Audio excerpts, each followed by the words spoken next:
keep saying former. I know. How old is this man?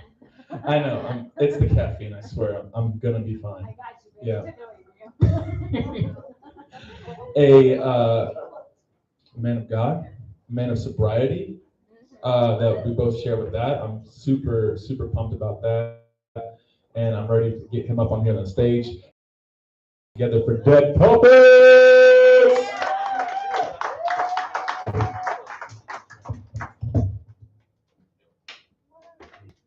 So I wanted to start off with some of my newer stuff. It was probably like in like 2018. Like I think I wrote one or two poems when I was in high school, and then I was like, I freestyle rap with my friends all the time, and I had a near death experience, and I woke up in the hospital, and I wrote this first one, and it's kind of about like life and death and what I was going through at that time with depression and different things. But it's called Forever Green Pastures. In a forest full of evergreen pastures, reliving their disasters, the master of hat tricks, the mad hatter that plays tricks on the seasons. Death is one of nature's reasons for creation. To illuminate its tragedy, I approach the beat laughingly. For its moments of absolute clarity, for it will be the only one to live past the shadows. At night, I train 22s a fathom. And in moments of extreme sarcasm, I'm taken seriously for the moments that mysteriously alter the dictation of my life. I blast past mics and scratch. As soon as I hit the booth, I'm ruthless like a reckless bandit. They can't stand it. I'll scratch it and wax. For paper, think fast when I'm in my zone. From the paperwork that I've flown, we money launderers. Here to wander and squander with birds. Good cheers. For cheers, I have fears for my peers to self-lord and master. I think faster, like a pen to paper. I tapper, I dibble, I dabble. Play it like a great game of Scrabble as I climb to the top of the Tower of Babel. If I never took a piece, this world would leave me starving, a starving Martian, trying to correct his portion. Buried skeletons as I press two barrels to my skull to prepare for abortion. Thoughts and beliefs, I prepare myself for rigor mortis. Head full of flowers is how I prepare to meet my florist. Buried in a black coffin, coughing up coffee, about to throw up. Only Lord knows how I'm gonna go up. Ultralights and Jimmy grip as I grasp for air. I trip on the last stair and leave the slate bare. If I could change this world, I'd make it everlasting. Gardens of Babylon, I'm blasting. I'm a savage, ready to damage. 3 lampposts and a broken arm casting. I rejoice for the music, but only when I'm fasting. Together we rejoice in love that is unfounded, one that leaves me dumbfounded. Our bread of life is a conscious. I have faith for the hopeless. Past times are hocus pocus. The facts play my mind like locusts. I'm gonna run when I bust, looking over my shoulder to go beyond agent molders, folders, cold cases that remain faceless. I flip through life's pages in a circle full of mages. I gather sages and set stages. A true magician of industry titan with the gift of enlightenment. I give the world 50, but say for the Lord my half a cent. With pockets full of lint, the devil tells us that we're heaven sent as we descend the depths of perception. My gift of inception, life is dark in its catharsis till our souls depart this earth to penetrate its surface. To a new purpose, eating Satan's cabbage, this life is lavish. Slip my wrist while I'm talking to a catfish, bounce back and add them to my hit list. This the beat for dreams, while I double fist, hard, cold-hearted like Jack Frost, my pasture. Whatever feeds the need to add to my monster, looking in my parents' eyes when I'm scared to die. I refuse to remain anonymous as I bless this world with stardust. They say caffeine wakes you up. That is until your brain defies logic. On the 8, my speeds reached 130 on Tiptronic. Crazy motherfuckers doing driveways like it's Sonic to push the Plutonic. I read the stories like hooked on phonics. I speak proper English and Ebonics. Sometimes I have the world but hate myself, a potent mixture of ideas that I grabbed off the top shelf. I never told a lie, my words just twist the truth. My freestyles were running hip hop. I keeps it real, so I never stepped into the booth. What's the origin of originality? Tell me and I might regain my sanity, or let this world play back its tragedy till it takes me to an alternate reality. That's what heaven is, B. If you see me, I'll be on that south side. I'll be getting figures. I'll be getting my check right. So if you ever question if I ever love you, I hope my words can put it down so they will often show you.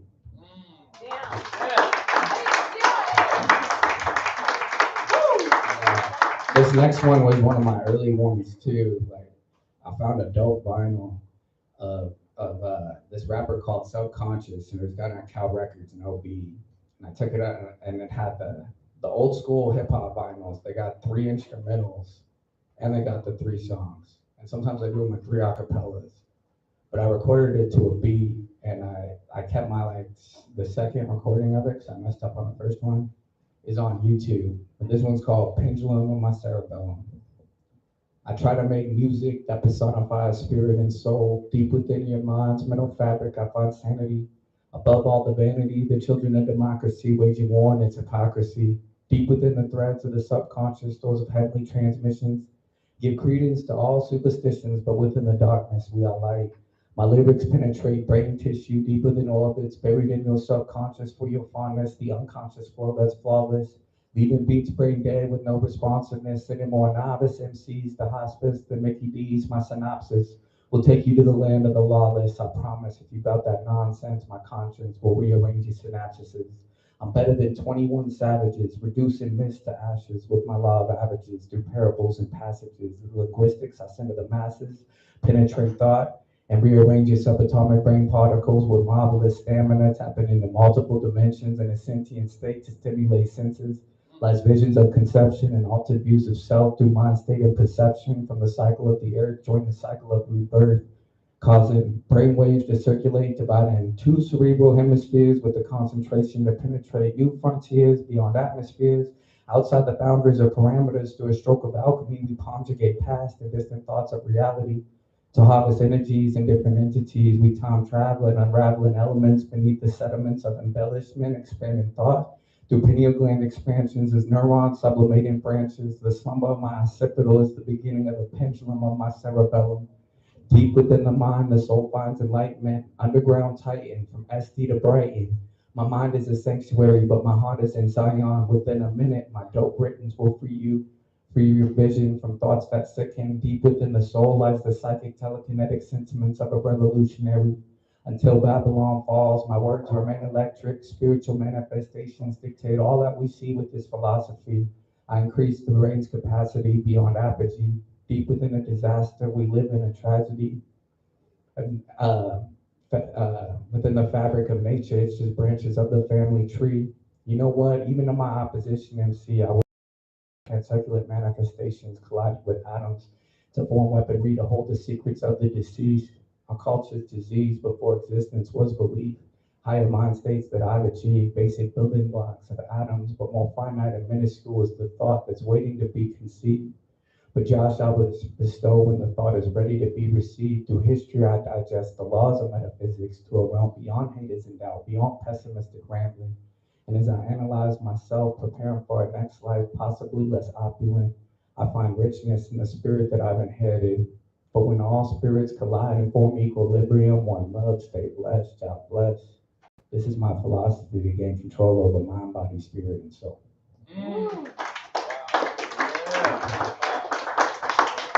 So throughout my life, I don't know, a lot of people call me a medicine man, but I kind of I sold cannabis.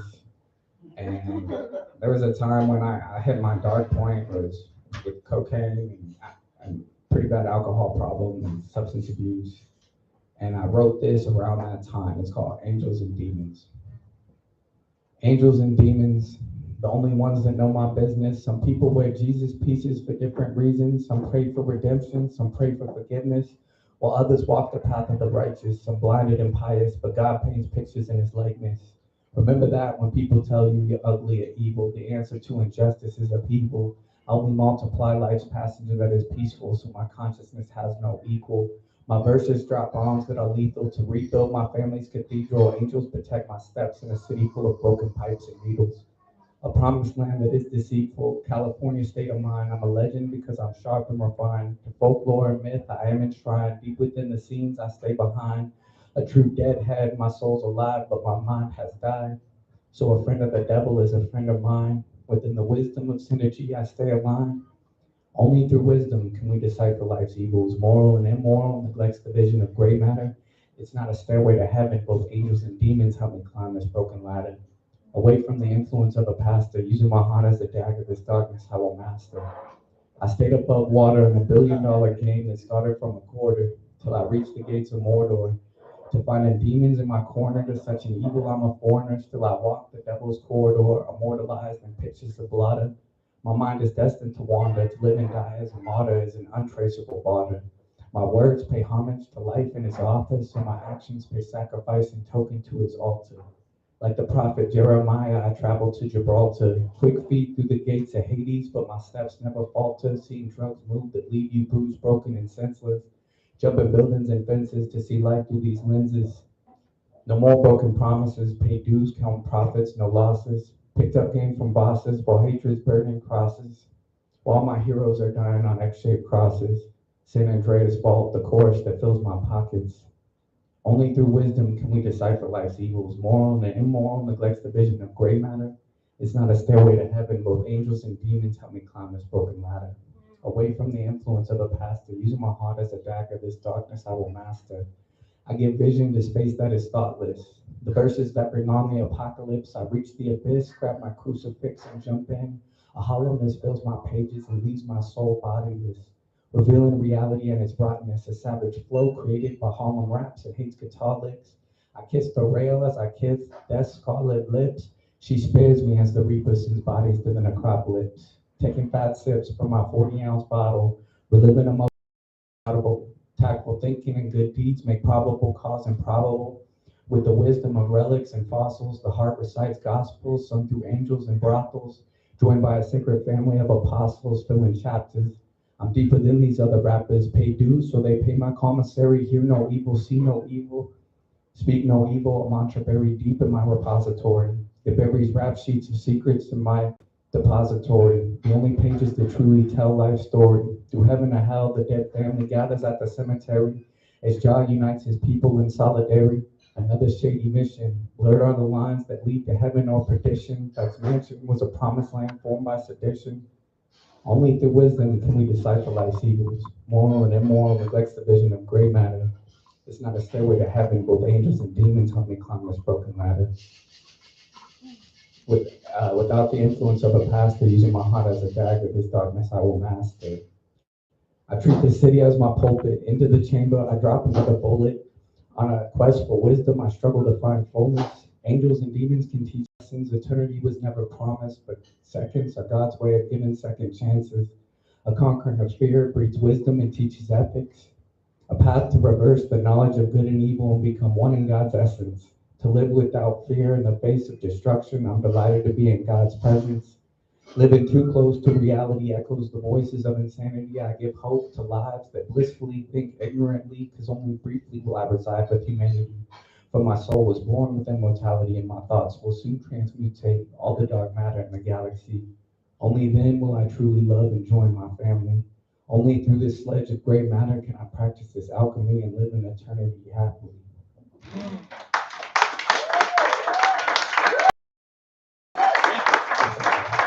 This next one, like I noticed, like I come in here when I go to the template, I get kind of more of an acid vibe.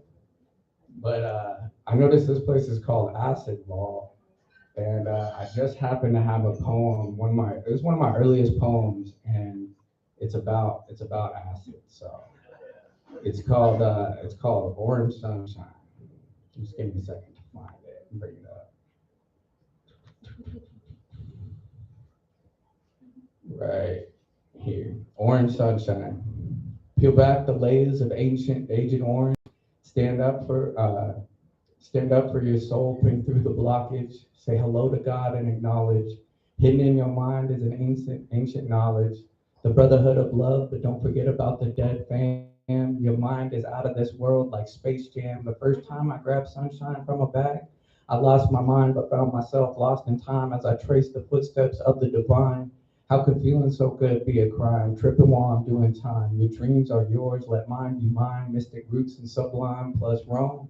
The world of beauty like Angelo's dome. This is more than HD, my sight just glows. As I dig the well of bottomless flows, the gift of sunshine is welcome at all of my shows as we transcend to a new world order. Lysergic acid crosses the border, I will truly never die. Solemnly we join the one for our third eye. The place where I followed the mother to the temple of Delphi. Within one vial is nearly an unlimited supply. but please don't think you can fly. Free tabs on field trips to chemistry labs, liquid blotter and gel tabs, turning flags to rags, the convergence of all paths. To very select clients, I serve this baffling science to a feeling so great nothing can relate. The beginning of protest, the end of the state, to see God beyond his human shape. We are all one, you, me, the man, the ape, to feel your body without weight. The only difference between the man and the preacher is the pulpit. 1,000 atrocities committed. Who is the culprit? 1,000 strings of the same puppet. My mind's adrift from David Gilmour guitar riffs and God's gift. You reach the summit, but my consciousness is above it. They say what crystal is the recipe. I say it makes you dream endlessly and live your life breathlessly. It can take you to hell or be heavenly. For some, it can be therapy, divine teacher of empathy. The government employed it as weaponry. It can be used medicinally. For some, it is the remedy. Take it if you question your destiny. I took the liquid and the blotter. Now lyrically, I slaughter. It turned me to a wizard. You can call me Harry Potter. I do it for the squatter and the signing of the Magna Carta. I took a hit. Moments later, I felt salt water. Alone, but maybe best to bring in next to kin. I see life through a see-through lens. The secret of the wizard. I am Merlin. Inside my spinal cord is a checkerboard, tapping into dimensions left unexplored, exploring feelings that have been ignored. This earth I will outlast. Now I think, pray, and fast. God bless the day. Carpe diem, lead the way. Live for the moment. These words often spoken. The only question is which you will be awoken.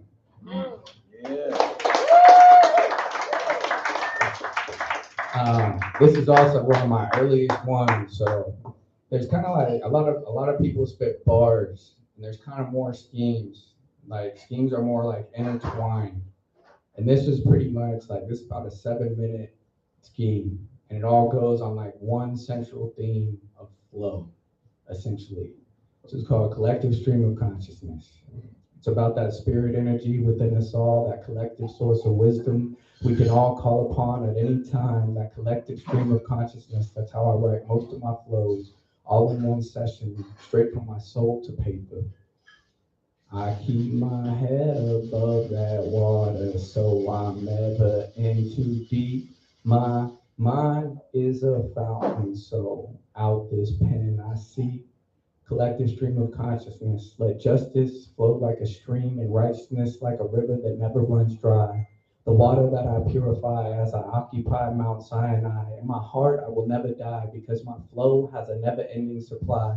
The wise guy with verses fully loaded on standby. The never-ending river that will never solidify. Born for a purpose, your mind I will crucify as I wear my Pink Floyd's last album tie-dye. Thoughts that I amplify from my third eye, a world full of matter I will soon liquefy.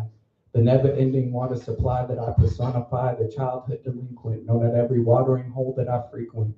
Drowning in a bottle, but I never stop thinking. Non-stop flow till your body starts sinking. Preparing the world for extinction. Spit fire till the flame is extinguished. The basement soldier till these liquid swords get relinquished. Wrapped up inside my kundalini. So every time I write, I awaken the genie. The energy that flows through locks and under my beanie, free to the world, even for those that are greedy. I have roots while their thoughts are just seedy. A never-ending reservoir that hydrates the needy. Spit this off juice and gin in a wet martini. Harder than a full clip, I spit 36 chambers like Baskin Robbins. This weed man is serving 36 flavors. A street conscious chamber ready to reclaim our 40 acres with rhythms that rock sedimentary layers. And half a squad with no papers. All you collect is favors in a city full of strangers. The only ones staying above water are me and my sailors. I keep my head above that water, so I'm never in too deep. My mind is a fountain, so out this point I bleed. Turning up the frequency, tapping into minds unconventionally, a crew with no decency, a king taking back his place of regency.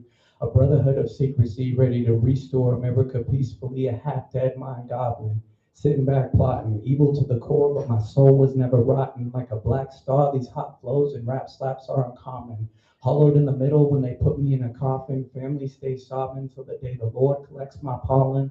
My heart stays throbbing, has fallen. Till then I thank Jah for every drop precipitates to my goblet. From out my mouth the sonnet I will vomit. the best rapper alive, or perhaps I'm just a prophet, the spirit of a never-ending faucet, and this is just a droplet. Take these words in place of my crimson drops of scarlet. I need to water my garden before they harvest. After, I will feed it with my carcass. Even after the day that I am heartless, I will always be an artist. Wisdom was never harmless. It created stars when the sky was starless. Sorry if this is too much to harness. It's from a soul that was created in the darkness. Spirits, I smoke them by the cartons. 22 bars is no challenge, but there's 14 to a sonnet. Spitting shit from my head when it's zoning. My subconscious is unloading to keep my vision floating. Through the all-knowing, I never stop flowing. Smoke plumes increase consciousness, reaching into my bag, and it's bottomless. My pineal gland is my necropolis. That's probably why I'm so off the top with this. Something like an obelisk, the only stream that's waterless. Off half a brick of Powerade with a liquid blade, I became unafraid. Spitting over a decade, now my garden is full of deadly nightshade. Till the day they escort me in the motorcade, praying for forever green pastures in a city full of Everglade. I keep my head above that water, so out this pen I'll bleed. The bass kicking in windows of perception. Since the day of my conception, I've been fed deception, a convection of schemes I cooked up in one session. Embodied by the spirit, we start the procession. True to my roots, I became an exception. Long before ascension, my bloodline thrived through immaculate conception. We fall short, but never of perfection from my angle of reflection. Every time I awake, I experience resurrection, even in the house of correction. All my people grow incarnate in their section. When the bass bump, a cool ripple slides, when I slide up in the skins of raw metaphors, diverting pixels around rappers, I run circles. Family full of thugs and Steve Urkels, making speakers bleed with underground sound. The king has been crowned. I'm not just a pro, I'm profound. The silent spring that begins and ends in my compound. With it, I water my ancestors' burial ground. Lord, forgive me for the people I left drown. This fool from the underground with a nonstop runaround. I used to spit verbs, but now I'm just renowned. Lakes that are not purchasable, correcting any action that is deplorable while we take control of Wall Street and stay personable. City full of cyclops, picking apart the system with the third eye locked. Paranoid in the morning, hand on the pistol, cause I never leave my Glock. A lot of off days, but I'm never off the clock. This that rockopolis. I'm Tupac City's novelist, an alchemist, turning rock into stock, jumping past hollow points of puny consciousness, got the game on lock. A final testament to the block. All that's left of my body is an outline chalk. I catapult brain matter, picking up Jesus frequencies through radio chatter, lungs full of shatter, about to rip these verses to tatters, serving rhythms like charcuterie platters, enjoying the graces of this pasture. I've seen God make the clouds shake, to the beat make your heart ache, the bass makes the earthquake, like skipping stones off of a lake, like ripples before the day break, leave the beat broke, like Donald before his tax break. Busy kicking back, making chronic cloud cake. Now that's love, and I spell it with the L I stole from Labyrinth. Hard to find, like cannabis brand absent. Defies logic, but defines mental fabrics. Where are you gonna be when the sun falls, brother? The first chapter of the darkness is never-ending summer. Heart full of love as I sit down to Last Supper. A village full of Martians till the Enterprise crashes. It's the kids that ran the cabbage patches. Wind and water turning forest to ashes, a collection of gases I send to the masses. The circumference of the earth soon collapses till my flow relapses. Wow. About how much time do I have left? That's as far as I plan the show. Everything's freestyle. How much time? 5 minutes. Okay. Then I got enough time to do one of my newest pieces that I wrote. I wrote it for a good friend of mine. I knew him for at least 20 years. A good friend, and then he passed away on May 1st. His name was Corey Joseph Graves. It's called A Legend Never Dies. I guess these are the days of our lives. Seems like just yesterday we hit the court and run them 5-on-5s. I always remember those times, kicking back, sipping Corona and limes. Gone but not lost because your memory survives. I sit and pray that your soul shall rise. The real ones never pass because a legend never dies. Close to my heart, the living in the skies. You took me to ties, sold me my first sack of Reggie while we listened to the thugs that harmonize. You hit the court with that Kobe jersey like you played for the franchise. Today we lost a real one, you can bet I recognize. To see you're gone, you can't imagine my surprise. But then again, I always knew you were an angel in disguise. Back in the day when we had no worries, hooping every day and sipping 40s, I remember you always had the fresh jerseys. Now heaven is the next step in your journeys. I can still wear all black hoodies, but still can't believe you passed in your 30s. I pray that God shows us more mercies because I'm tired of writing eulogies. NWA, you're one of the real fucking G's. We blaze that shit like we had a chronic disease. Now I drop to my knees and feel your energy in the gentle breeze. I find solace in knowing that you have found peace, but I hate the fact that you're deceased. I started this life with a full plate, but with every homie I lose, it's like God took a piece. Had your ups and downs, but on the court you were a beast. Our khakis were cuffed and they were creased. I'll see you in heaven and we will feast. Till then, this poem is my release. I've known you more than 20 years. I'm no longer drinking beers, but your memory is a cup I will always cheers. I hate saying goodbye to my peers. You got me in tears. Losing family is the worst of my fears. I guess I'll see you at the crossroads and then we become souls. I love you loads. I'll sing songs about you like Muscle Shoals. We never know what life unfolds. I'll see you in paradise with strawberries planted in rows and think about you when I write flows and the songs that I compose. Thank you for all the memories. Forever I will remember those. Wow.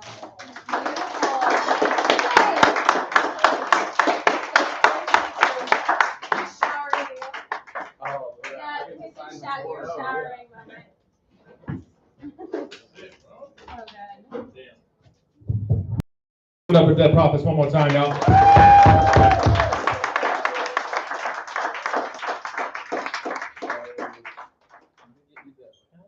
for you. Do the D. This one. That's the right one. Yeah. So one, you had me writing shit down as you were going because there was just so much. There was so much to process. There was so much to, in a better word, devour. Like devour those words that you're spitting at us and just taking it one by one. And one of the beautiful ones that you had is the only difference between God and the preacher is the pulpit. That hit hard, and the ability that you had to bring your faith. Come on, bro. I got a shower. You got to be up here for the shower. What was I saying? The ability to bring God into your writing and as you preach, and the way that you live too, because you're a man of sobriety, and it shows. And also what you do too, that you're leaving little breadcrumbs in your rhymes. And I don't know if everybody caught so many of the different ones. You're paying so many tributes, to tributes to the greats. You had Bone Thugs. You had tribute to Pac. There was one for Black Star. Like only some people that Wu-Tang. The Wu-Tang. Yeah. Like there's so many. That's just one part, and then you have the breadcrumbs for the metaphors, the wordplay with the rhyme scheme, and the punchlines hit every other time. It was a fucking great set, bro. It was a great set, and then also what else do I have written down? Check. So from that I got like a little download is because really like you have that download ability that you can walk in and it just flows out. And I kind of had like you're like a scribe for God, bro. Like really, like you see that download, you're just a hand, and I can sit there with you, and be like, that's enough, that's good enough for me. You're not taking all that credit, or you don't want to be like that's not. You don't give up. You don't give that vibe like I'm God. Because I'm boasty about it. No, you're humble. You know that it's coming. You know where it's coming from. You know you got the gift, and it's an outward push for you and for whatever you feel or whatever God's throwing at your way. And it's humbling because it makes me feel a little bit at home too. Because I know you struggled in the darkness. I know that has been a big part of your life, and like you said, your soul was developed in the darkness, and that's powerful. It is powerful, and I feel you on that, where there's great power in the darkness because it shows you how bright the light can be, how attractive it is to the dark side and the light side. And I don't know if you know the Brother Ali song, but he said there's a fine line between anger and hunger. and I take a unicycle down the middle. You can catch me putting my feet on both sides. That's real, because sometimes we want to step on that side and on the right side, and it's hard to keep it down the middle. And another thing I want to talk to you about is your journey with sobriety. Please give us some type of imagery, or some words to leave us off with your journey, what sobriety means to you. So sobriety for me, like, it took 3 years to really click. So if anyone in the room is struggling with alcoholism or drug addiction, like, the key is just don't give up. Like, and I guess another one of the key things is, like, anyone who's really been through addiction or alcoholism knows you can't pull yourself out of that hole. Like, you need God to do it, and you need God to help pull you through that. Like, when I first got sober, like, I was 13 years of polysubstance abuse. I didn't spend a day sober. Maybe a handful of days, like 4 or 5 days, maybe. And I towards the end, I didn't do a lot of cocaine, but I do like a couple bumpies a day for like a year straight. And I got a job offer, like, pretty much through San Diego State. My last class was an internship. I got a job offer, and it was with Go Sell San Diego and Point Loma. And they said, we have federal contracts. You can't even smoke weed. So 3 days, I couldn't get up out of bed from cocaine withdrawals. And then I kind of get the news I can't smoke weed either.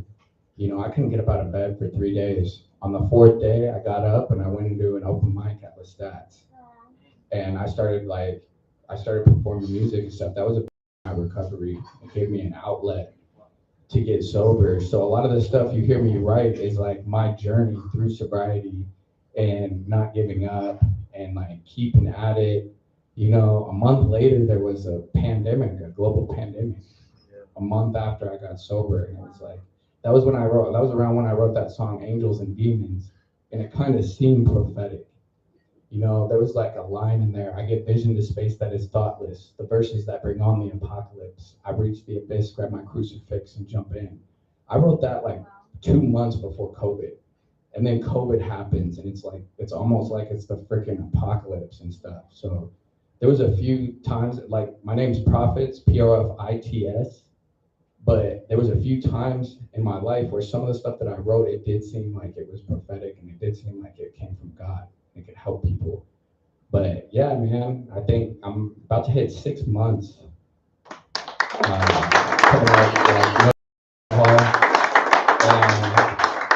Yeah, man, like, eventually it just clicked. I think the biggest thing for it clicking for me was when I walked into those rooms of Alcoholics Anonymous and I got myself a sponsor. Yeah. And I started working my step work. And I tell anybody who's trying to do it white knuckle, that's not the way to do it. Go in and get yourself a sponsor and work the 12-step program. You don't have to go in like every day, like they say. Go in once a week and stick with it, and focus on those steps and pray and meditate.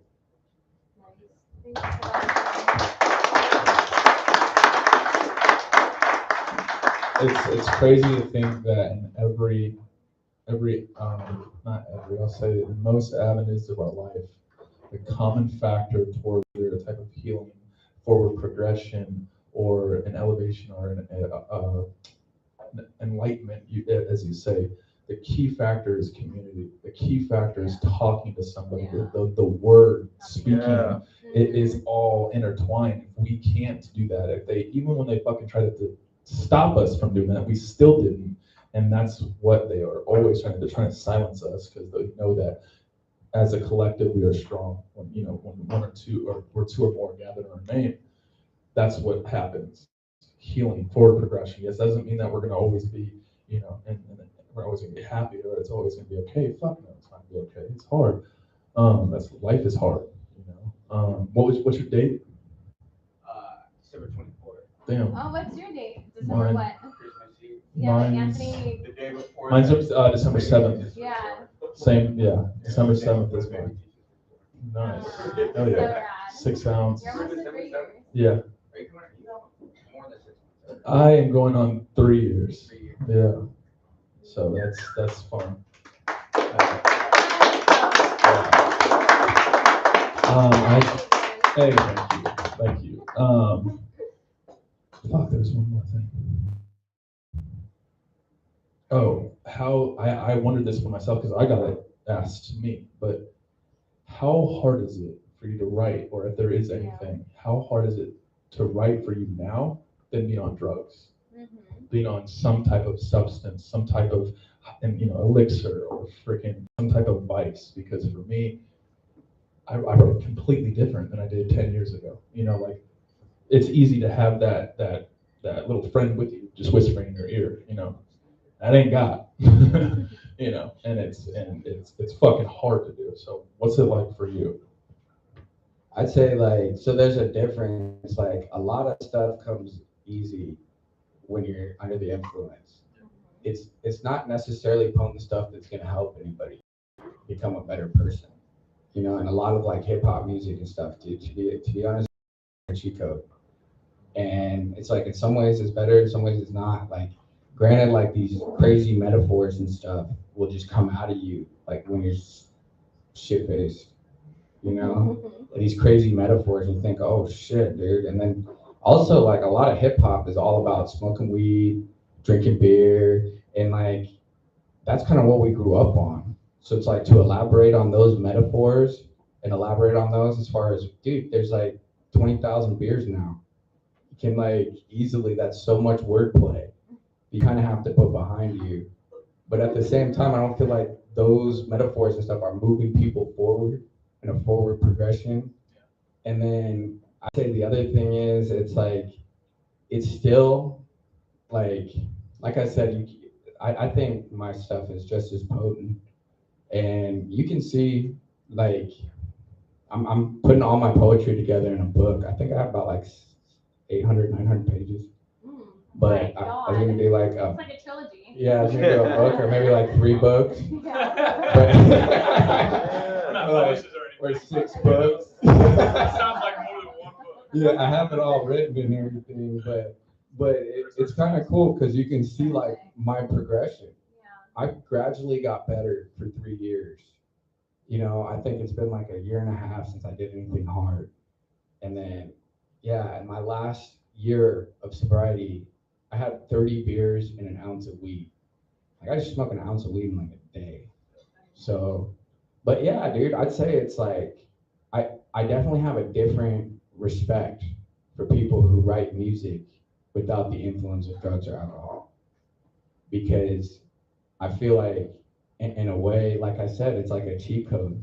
And people who write sober, it's like that much more potent and real. Well, it's just like It's just like when you have the ghostwriters, or a freestyle rap artist or one that writes. Yeah, they both can be nominated as the best, but like really, where's your talent coming from, or where's it derived from? And that's really well put, bro. I appreciate what you fucking had on the mic tonight. I appreciate you being here and Really? your family.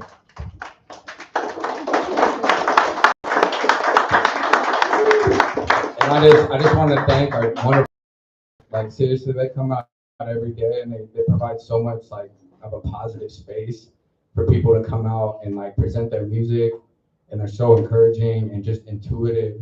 I mean, they sit up here for like 3 or 4 hours every week and they listen to every word that everyone here comes up and says on the mic. And you can tell by their responses that they listen to every word that we say, and I just wanted to give them a round of applause. For just having such kind hearts and stuff and putting this together and stuff. You guys are amazing. Thank you guys very much for the opportunity.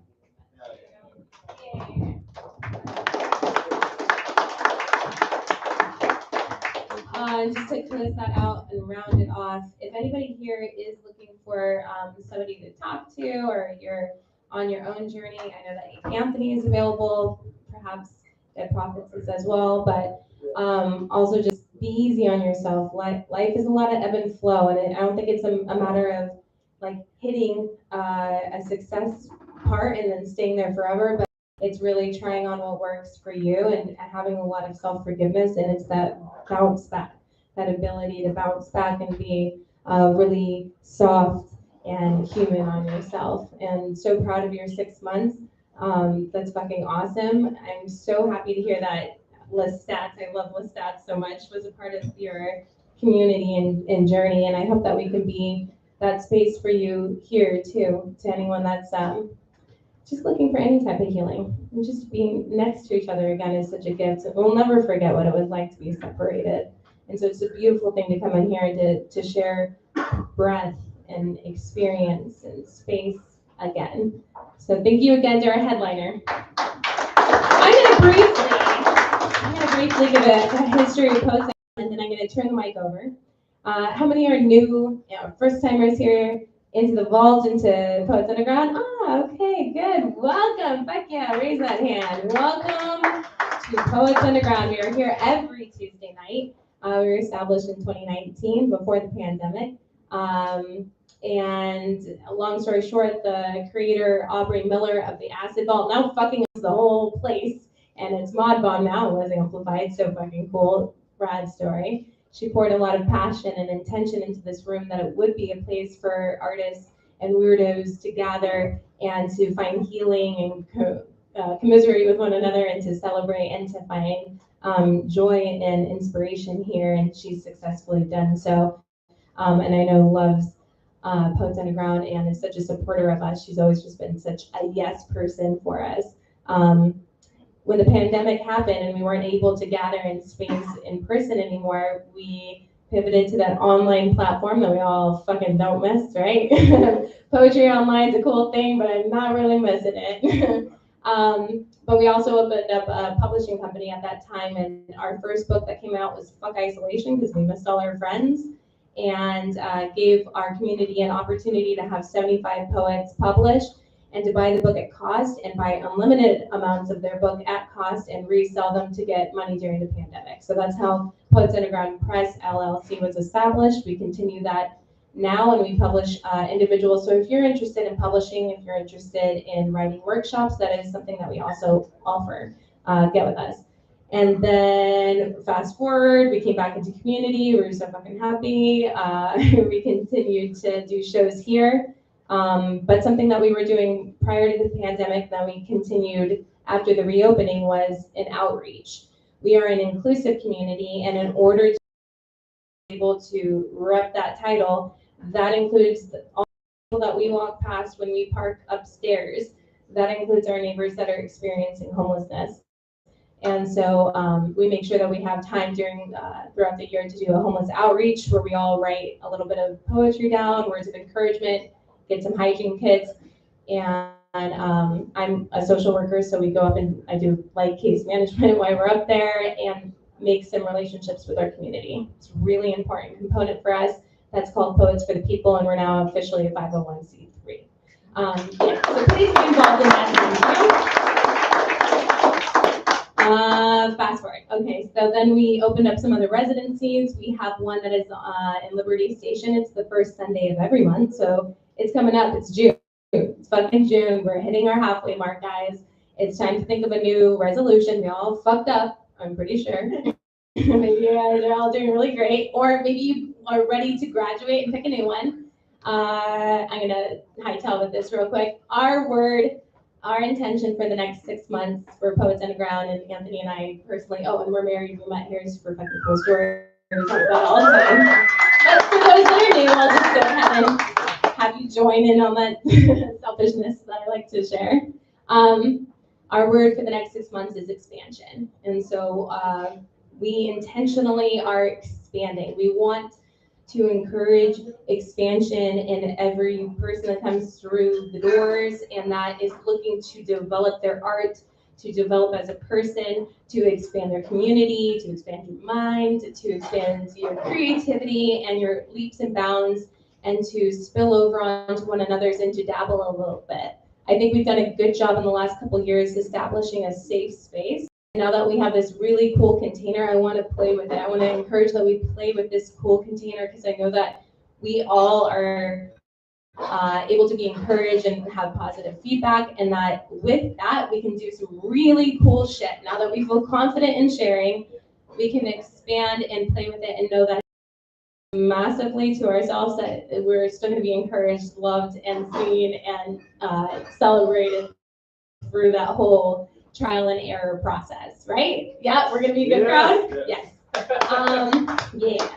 So that brings us to our newest development, which Anthony, I'll have you share about. And then Kind Word Wild is here. Kind Word Wild, will you please take the stage with us?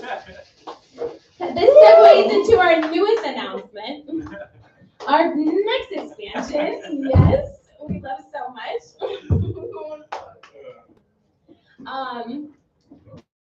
Anthony and I got a new residency with Kind Word Wild for, go on, you guys tell. You guys tell. This is our newest expansion, and tonight is going to have a development sprinkle of that expansion and invitation to you all. So without further ado, I'm actually going to sit down. I'm going to haze my husband, watch these guys, and encourage all of you. But yeah, without further ado, Anthony and Kind Word Wild are taking over. Expansion. Woo! Expansion. Woo! All right. Wow. What to say about what's to come? So I'm gonna try this one on for size. I'm just gonna try to say it. So, hello, hip hop is hitting the streets in Oceanside. That's our newest venue. It is gonna be poetry. It's gonna be hip hop. It's gonna be street art. It's gonna be beatboxers. And we're gonna try to mold and we are going to mold and intertwine those communities. We're gonna encourage people to come on the beat. Speaking poetry. We're gonna encourage maybe some rap artists to just do some a cappella or some spoken word. We're gonna have street art on the side inside the venue, and it's gonna be everybody take a look at what's on your seats, the little flyers that you got, gives you all the details. 219 Studio 219 at the Oceanside Theater Company, y'all. Please come and support and see how we are going to expand. When's opening day? Oh. It is June 15th. Hello, hip hop, as Anthony said, as poets. You know, there's a lot of ways that we can express ourselves as human beings, and poetry is this magic that we express with words. And then with hip hop, we can intertwine our words with rhythm, our words with music, our words with atmosphere. And it's, if you've ever just wanted to take your poetry and just like add something with it, this is that time. This is that time where you could add some rhythm to your rhyme, some bass to your rhyme, some feelings to the things that we do. And that's what we're going to explore together. We're going to explore our poetry. And people like, I remember when I met you guys, people were like, I didn't even know fucking motherfuckers still did poetry. What? But they went to hip hop. The greatest poets of our generation were in hip hop. That's where the poets went. You know? And now it's cool that we're bringing it back. But yeah, we're just going to dabble, going to rabble, and we're going to sniffle snapple. Who are our headliners in Truly Underground? Yeah. People don't know this. Even I was in New York. I was in this group, Truly Underground. It was like a Beastie Boys group for like 8 years. We like toured, we did some wild shit, and then I kind of came to California and I left it in the past.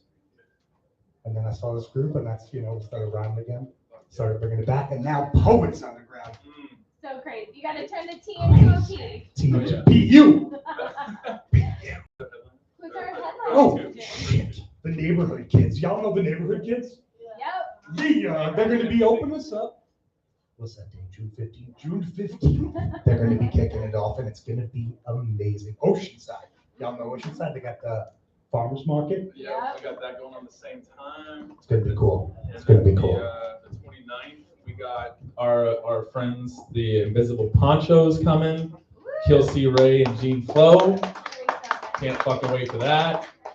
And then we don't want to, give you guys too much. You have to wait for the other dates. You guys come the first one, you sign the name in blood again, the whole ritual. Then we'll tell you the rest. All right. So that is June 15th, y'all. Hello Hip Hop is gonna be coming. One month for me right now. We are February, February, May, June. Okay. Yeah. Yes, we're almost in June. You got 2 weeks. Yep, I did. Wait, One more day of May. That's my student's birthday. June 15th. Whoa.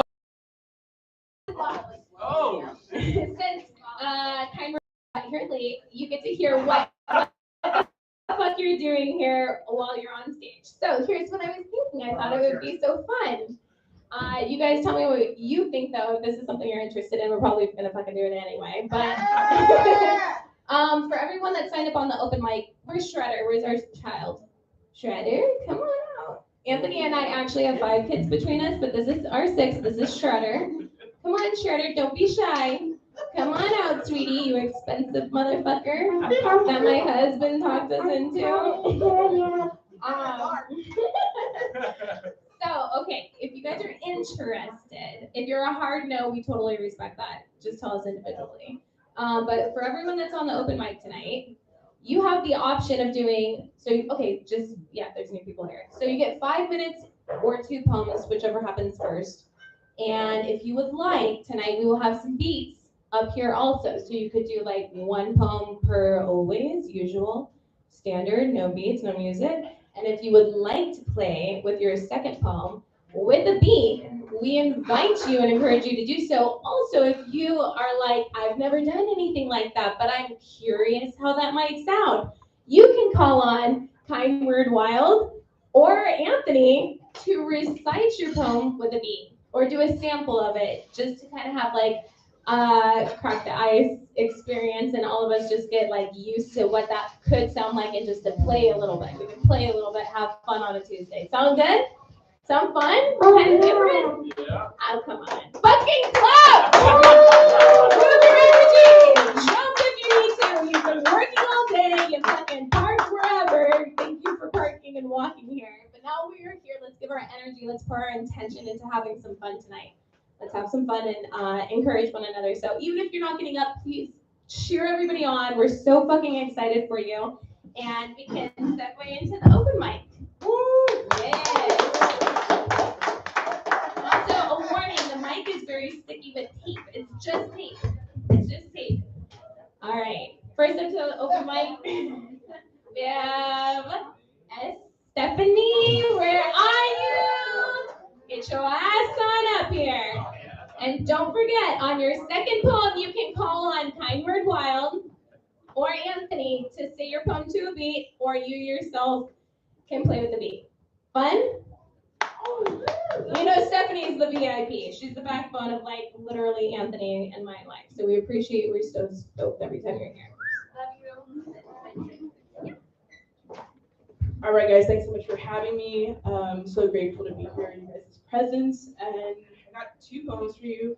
No beat. I like that we're incorporating that now. That's super cool. So fun. So the first poem, give me 1 second. This is called Bubbles. The Cinderella I know is in your hospital, house, hotel, and working on anything you don't wish to clean. Has beautiful hair, styled in a sick black ponytail or bun. You now trend as clean girl. Let me remind you, after she's done with your mess, since majority of you are filthy, but that's another conversation. She holds her head up high and gets back to her home full of food and mouths to feed with a bit more cleaning to do. Best know her household is in order. If you were to step foot in her home, you would smell a delicious meal ready to be consumed. Would see photos on a wall of her family. As you keep walking, you look through the window at a flourishing garden in her backyard. Fresh flowers are on the table and a figure of Jesus and cross hang. This poem is for the heroes that keep our places in order. Without them, the magical energy of reset they bring every time they step foot into spaces has been a bit forgotten. Thank you to the women and men in this field.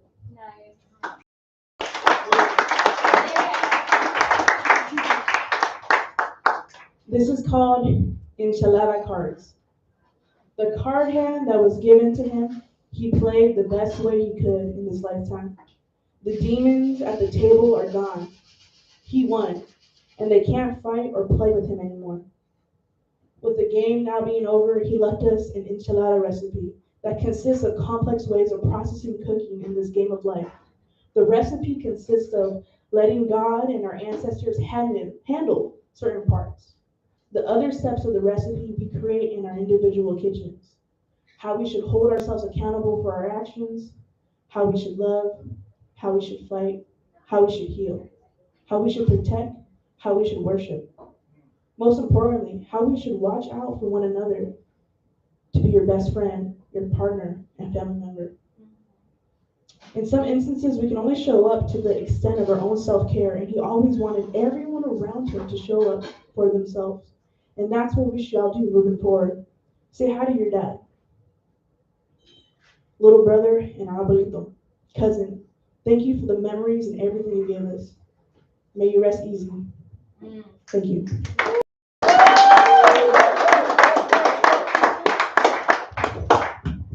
Damn, Steph, those were, I think those were my two new favorites. Those were very insightful with what means a lot, and what matters most to you is your heritage, or a little bit of a little bit of Steph, put a little Steph on it. And from the first poem, I don't think, or from what I got, I don't think you're just talking about cleaning of household, or cleaning of just that to me that meant like cleaning your temple too, your body, your mind, your spirit, and how important that is in relationships and in your own life as yourself. And I know you're possibly just touching on mental health as well, and how cleaning in that sense, how important that is, and how you see it so valuable. And that's so beautiful. And I love that poem. I really did, Steph.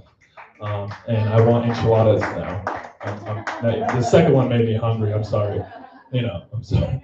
I can only one side of one thing. Fine line of anger and hunger. I'm hungry. Thank you, Steph. Always the blessing. All right, next up.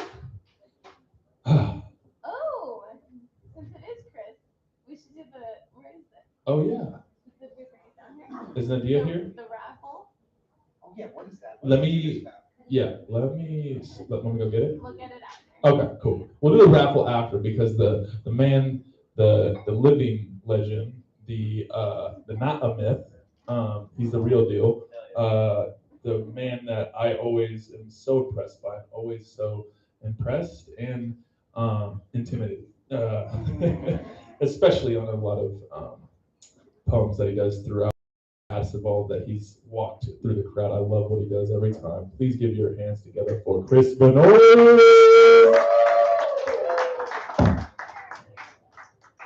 was Bukowski's woman. He was long and lean and always dressed in black.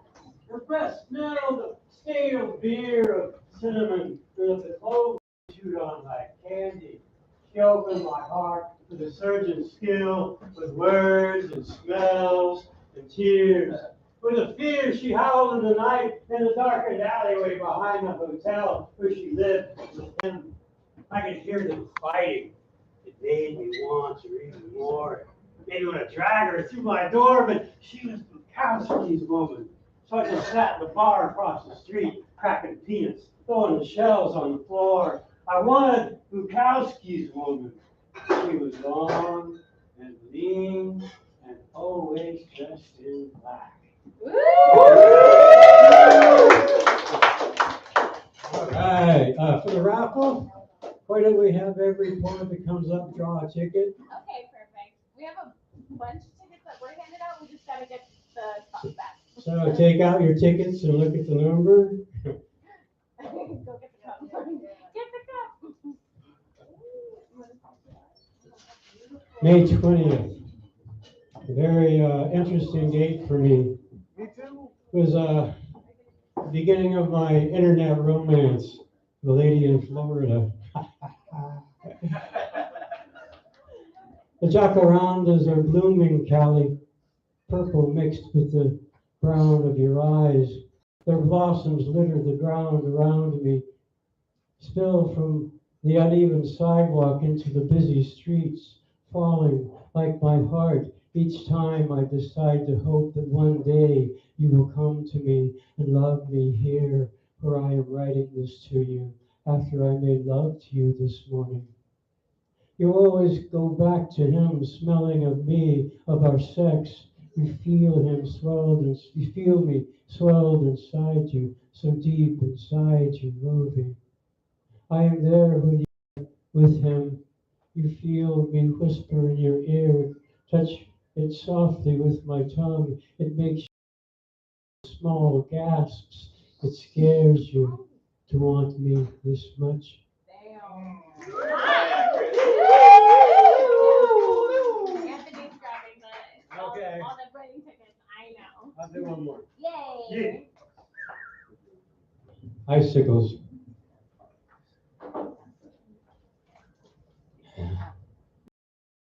Yeah. Yeah, cool. Thank you, bud. We still want to hear Icicles. Will you come and hold me? Will you come again to warm me with your smile? Or will you let the cold wind come and hold me for a while? I stand here ever waiting to feel your warm embrace. All I have is the cold wind, its kiss upon my face. My ears are listening carefully to hear against the wind. Deafness comes so slowly as coldness presses in. I struggle against the coldness, trying to break apart the icy cold of loneliness that's wrapped around my heart. But struggling just will postpone the time my heart itself will freeze. With just one last word upon my lips, you'll hear me whisper, please. Oh, so good. So good. Okay, would you like to do the ones around the winners? Let's do a couple winners. First number is 213 540. 213 540. 550. I don't even want Get to pick. All right. Yay. Wow. Yeah. All the Okay. We'll do one at a time. Yeah. Yeah. Exactly. Hey, babe, I'm gonna not hold it against Chris that one of his books It's rock. is mine. Hell yeah. He's giving it away. That's no. Remember, you told him that to put your book in there. Remember, you gave it to him No, to put in. no, Goosey. It's Oh, not yeah, that's true. fucked up, Chris. I won't lie. I won't do it. I won't. It's funny, or it's not funny. It's very, very. I didn't. It wasn't piggyback off anything. The way that Chris does beat poetry. First of all, let's just acknowledge this man is a poet laureate. Okay, he's a living legend. Sooner or later his shit's gonna be in a museum. Just throwing it out there. You already There he is. I'm saying, I meant like in stone. Like museums is like like the like. No, I'm not saying that, man. No. I'm trying to give some.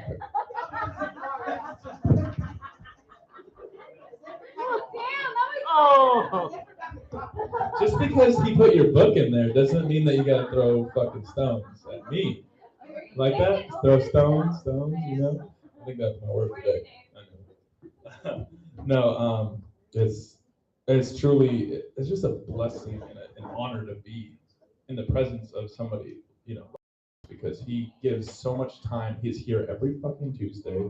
He always has something to give to some. He talks to poets. He gives them advice. It's like, fuck, man. Like, thank you for, accessible. That's a great word. Yeah, and Where's the next poet? oh, sorry.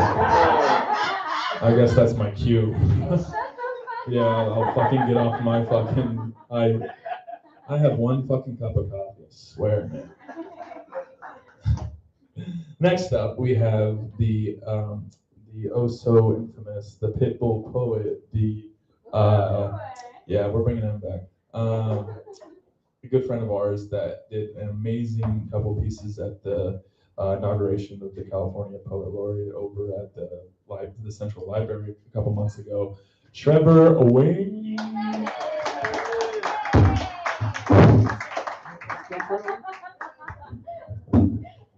Hi, everyone. My name's Trevor. Good to be back. I haven't been here in about 2 months. It's been a while. Yeah, it's been a long time. Melancholy bullshit. This first one's about road rage. Relatable. Coachella sticker on bumper above license plate. Little dents and scratches tell of overserved nights in Pacific Beach and Ubers that should have been called. She's always good to drive. Nissan Sentra firing on all 4 cylinders as she sweeps through Teslas and Ford Raptors on the 163. She's 22 years old and back with her parents for the summer from some private school that she'll buy an alumni license plate cover from as soon as she graduates. Spends all the money she's sent on seltzers and Starbucks, driving on fumes, no money left for gas, quarter tank skank. Boys are all over her. She has 1,837 followers on Instagram. Her recent post has 343 likes. She's seriously considering putting public figure in her Instagram bio. She's going to be an influencer. Use code Kayla for 10% off Gymshark products. She lives in a fairy tale. She's still zooming on the 163. She's at the 8 interstate junction. She uses those 2 lanes to launch herself further forward onto the 163. She swerves over last minute and slams her brakes on in front of me. I honk and have to slam my brakes on too. She throws her hand out the window and flips me off, continuing to brake check me for the next mile, even though she was the one who cut me off. I try to get around her, but she prevents me from doing so by swerving into the other lanes. The freeway is about to end. A stoplight is coming up. I'm 27 years old. I went to a state school. I don't have a license plate cover. I have 200 followers on Instagram. My most recent post has 16 likes. I don't believe in fairy tales, and I will punch a 22-year-old woman in the face. Thank you.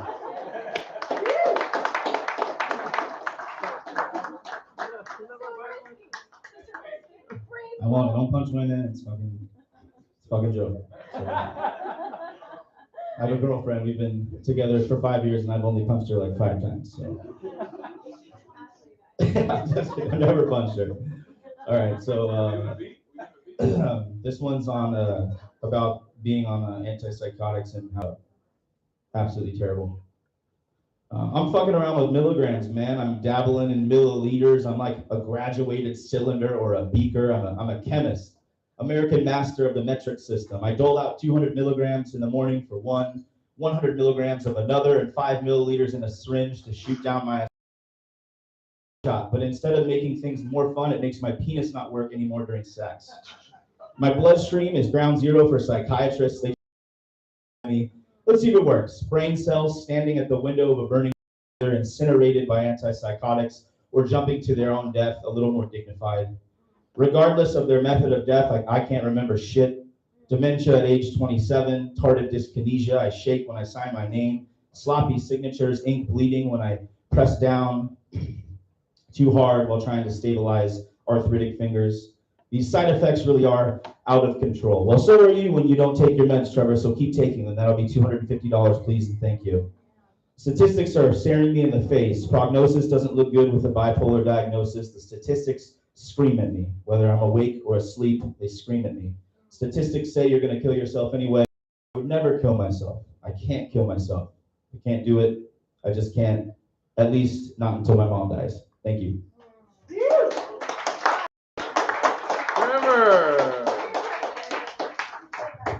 Bro, you forgot one. You want to do the third one with the beat, or you want me to? Do a third one. Do a third Huh? one. You want mine with the beat? Yeah, just a sample of it. You want? Which one do you want? Take the beat. Okay. Oh my God, do studio, of course. Oh my God, that was great. Yeah? You want to do yours? Yeah, put time beat for Trevor's talk. Oh, I'm not doing it. He's doing it. Yeah. Give me the, yeah? Or you want, where's your iPad? Let's do it. Woo! Our hard to first read. grade runner-up Bro, I know how you But were. wait, before we go and do these things, I love what you do Yeah. because humor is this Uh-huh. light in this darkness, this candle that lights up even the most horrific things in our life. But you have this way of Seriously. talking about the things that just weigh us down so much, but in a way that still makes you laugh. Yeah. Like, and the thing you were talking about with like the psychiatrists and these things that would just keep fucking feeding me like a guinea pig and just keep going, and I'm not gonna kill myself till my mom dies. I think that thought all of the time. You know, and in a weird way, like you laugh at these things and like you light up a room, but you're a dark ass motherfucker, and I'm a huge fan. Then huge fan,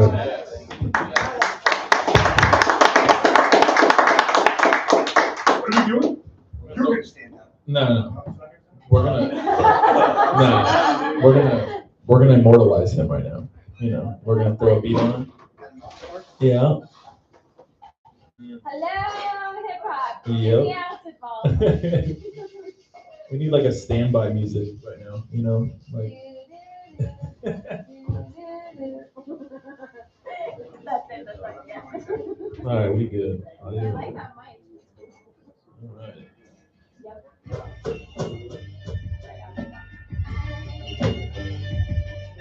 Oh shit! I know. I Damn. told you when we did this. Damn.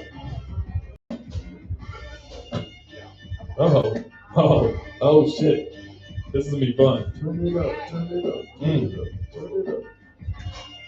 The Public Enemy record was the only thing audible in the kitchen, living room, even the little sink. A little tiny bedroom, bathroom area of the house. This is a studio apartment. This is San Diego. And anyone that can afford a studio, the whole city is studio apartments. And 3 people per studio, $2,500 for a studio. Everyone who lives in a studio works at the restaurant or bar. It takes 2 community college courses at a semester, 6 units. Yeah, I worked a double last night. And the most commonly used phrase in the city, studio. It echoes through any alleyway studio. Every time it's said, another cigarette is smoked, studio.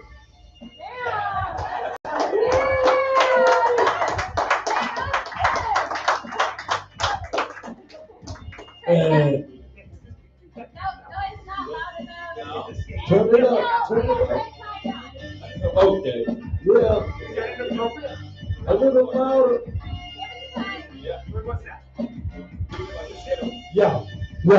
Yo, it's a small batch. Everything's an IPA or a stout, but I don't fucking latch, it's a lager.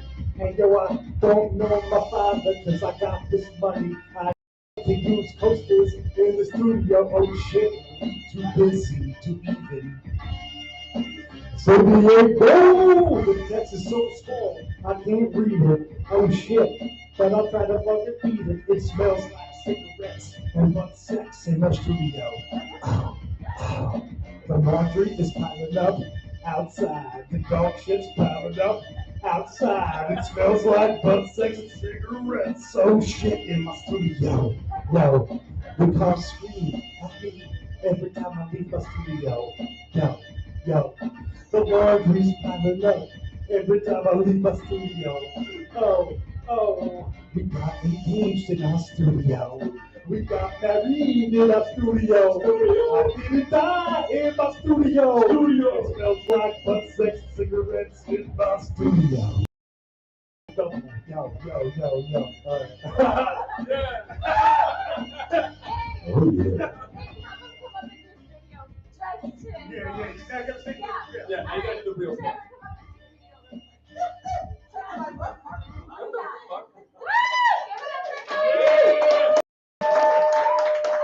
That was so fun. Wait, first of all, Trevor, what was that like for you to hear your fucking like that? He added butt sex. Sorry, man, that's what happens. Okay, I know, I don't know why. I felt it and it just seemed like the right thing to do. What? Oh damn, I totally saw you wrong. It does smell like butt sex. Butt sex and Yeah, cigarettes. like it's been there. Oh, That was so good. For anybody that wants to submit their poem to that. It's fucking weird, but it's cool. Yay! Like, Sonny's making me perform this one. I'll do it quickly.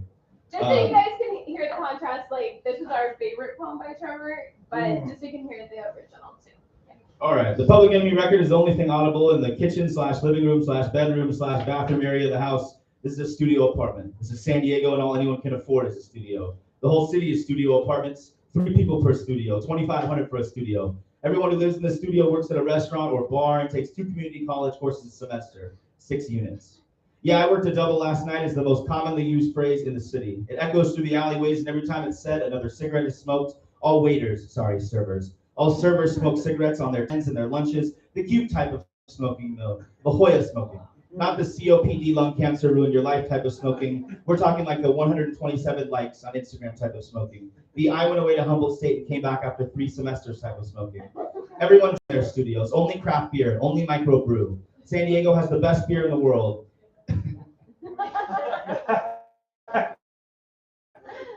It's all small batch. Everything's an IPA or a stout. If you drink a lager, you obviously haven't been working enough doubles because don't forget to use the coasters in the studio. We want our security deposit back, and this is not our furniture.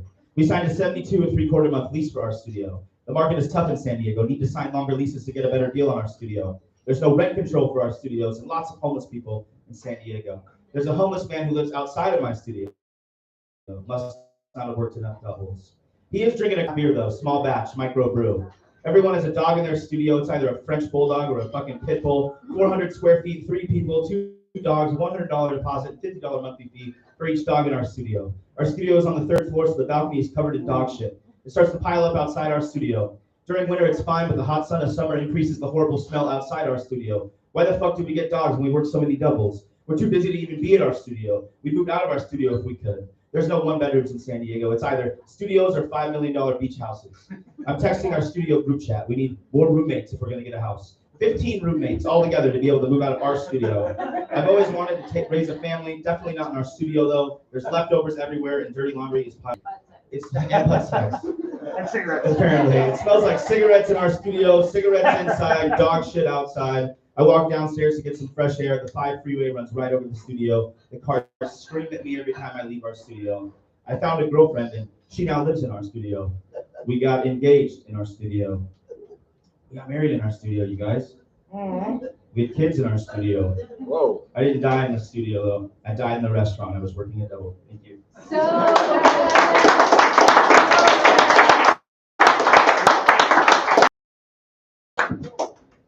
all 3 of you are so fucking fun and talented. A round of applause. That was our first bravery moment for 3 women. Got it all on tape. We're going to move to Sopal Day next, but first, and if you want to grab your drums, you got your drums in the back. You can help us with that. Real quickly, we've got a new ticket number. Will you win my book? We don't know. Chris, can't believe you donated it. We got 213548. 213548. That's like, sounds so fun. 213548. Anyone back there with those winning tickets? Huh? Yeah? Yes? No? Yes? Yeah. We have 2, 1, 3, 5, 4, 8. They grabbed the one right on top. Yay! Yeah. All right. Give it up. What am I doing? Oh, you win something. Thank God I'm not. You gotta do a better high five. Nice. Okay, cool. All right. Okay. And there you go. You won a book. Read What a it. book. Let's go, Give baby. it up for books. And thank you to Chris. Alright. There you go, Sophal.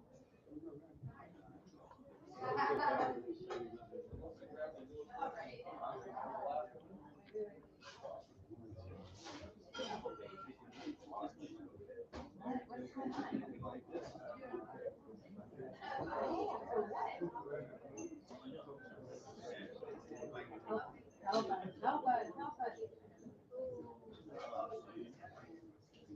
Right. Please, let us take the frolic for the baby. All right, let's bring him up.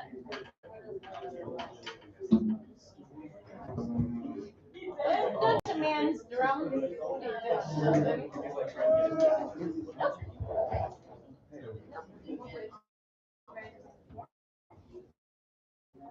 There we go. Can you turn up just a little bit? Turn up just a little bit.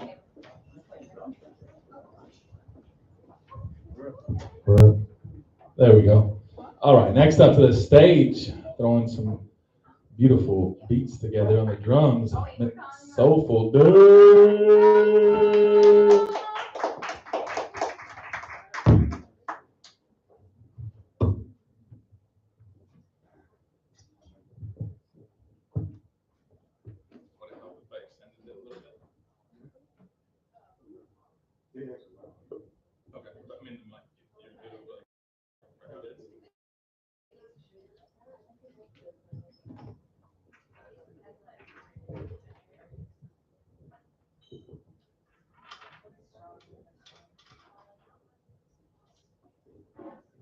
Yeah, well,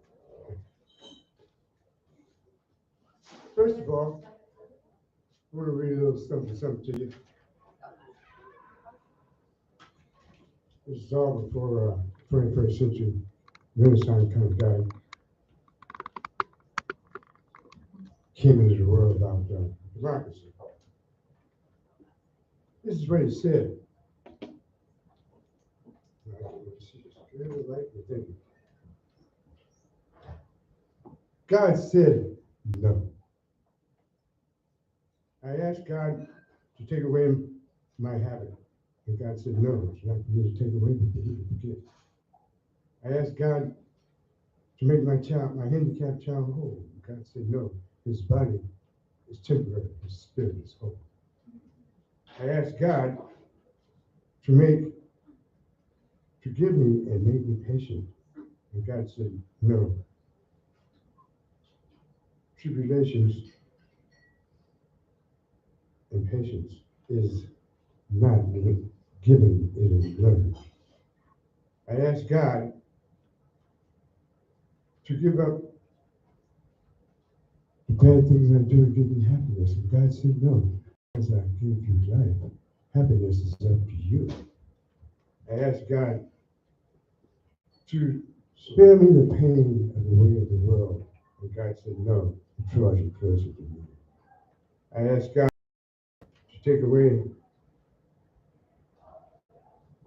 to help me take away the old man and help my spirit grow. And God said, no, I will prune you and make you fruitful. I asked God to help me love others as you love me. He said, finally you got the idea.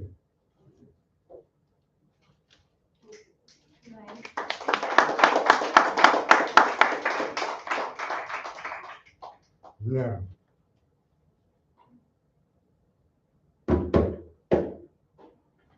remember beatniks? I don't see a raised hand, so I guess we're wrong.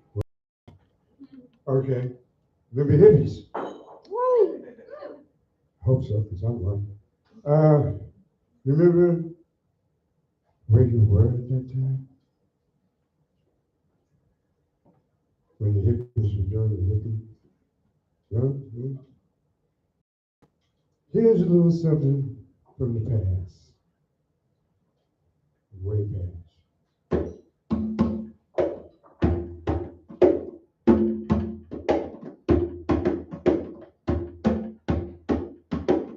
Life is but a dream, or a dream but a life.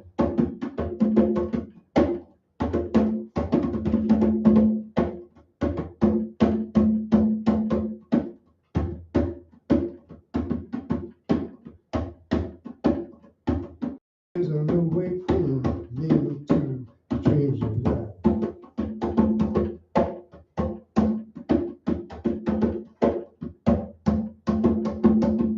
One day I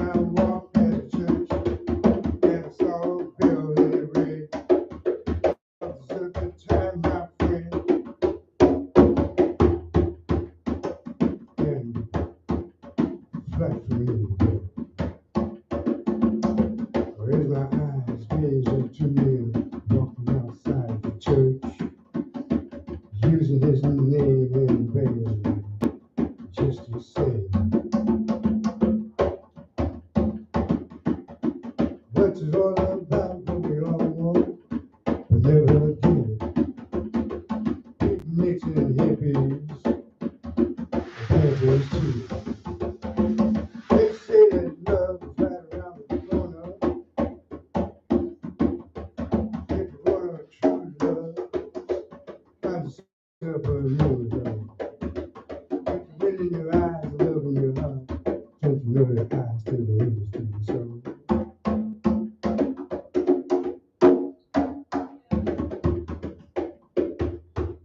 In the cities there are fake smiles and powerful faces of the owner of those relations. And in the towns, there are false frowns and fears that they do not understand.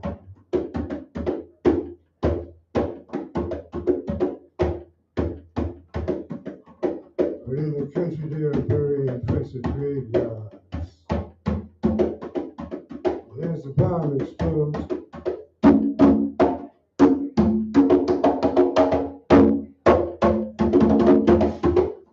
the towns and cities shall be torn, but the country shall remain.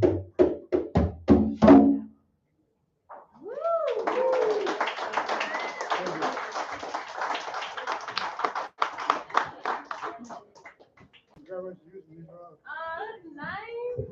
Give it up for softball. Yeah. So this is perfect for you to bring for Sundays this coming weekend for Liberty Station, because for Liberty Station's open mic for us for Post Underground on first Sundays of every month, we got musicians, comedy, and poetry. So all of those three things, they are welcome. We want you guys to be there to have another space for those three types of artists. So yeah.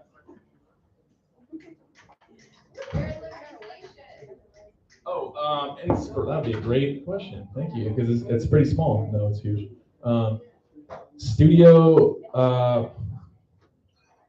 Inspirations Gallery. I forgot what number it is, but it's building 429. No, that's the address for here. Yeah, sure. Okay. Yeah, it's at the Inspirations Gallery, art gallery. It's on the second floor of. This is Germany. Oh, shit. The Chris Benoit. Okay. Yes, that's this Sunday. Yeah, first Sunday of the month. First Sunday of every month. Oh, you know what? We're also doing our class report for the first time.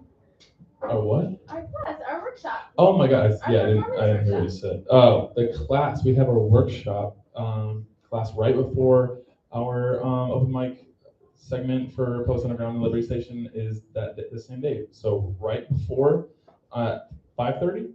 Yep. We did 5:30. 5:30. Yeah, 5:15 to 6. Yeah, 5:15 to 6. We're gonna do a workshop on performance, and then we're gonna have, if you know, we would like to invite you that afterwards you show those performance skills, you show and example it at the open mic right afterwards. Yep. So, or IG, you can sign up from there, send us a message, or just come. And if you heard it here in the Icicle, it's free. Otherwise, it's $10. So just make sure you mention that you heard it here. Okay? Yep. Alrighty, well, let's get on to our next winner tonight. Yo, next winner number is, come on, yeah, somebody, we're gonna go 213. No, I'm just kidding. 213-551. The 2 to the 1 to the 3 to the 551. 551. 2 to the 3. Wait, 213-551. Nobody? Next. Okay. Quack. Next winning number is 213-560. Or 560. 560. Okay, go to the top. Okay. Hey, y'all motherfuckers don't want to win shit or what? Go deep into the top. You didn't call my name. I'm sorry. 213-539. Hey, there we go. There we go. Ooh, a book from Steve Cohen. Damn, that's what's up. Nah, I believe you.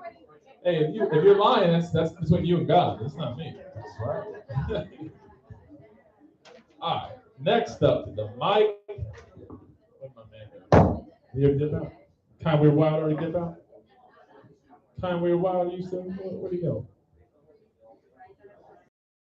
we'll come back to him next on the mic.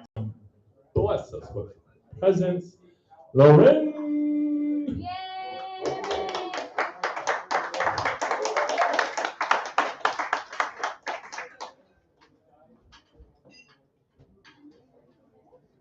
Oh, yeah. Bring the thing.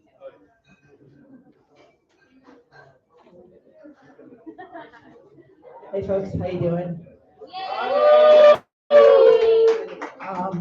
So I only have one poem because usually I only present one poem, but I'm willing to try the beats by Anthony and that other guy. His name, yeah, I don't know, his name escapes me, but yeah. Go, Anthony. Yay! You're down to have this one to a beat? Yeah. Fuck yeah. Babe, it's you. Hit it. Anthony.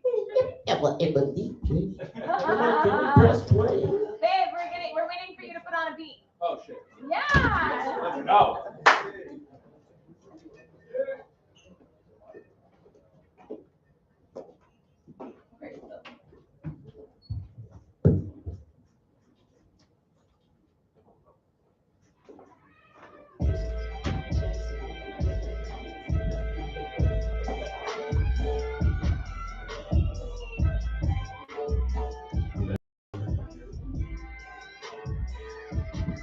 That's good.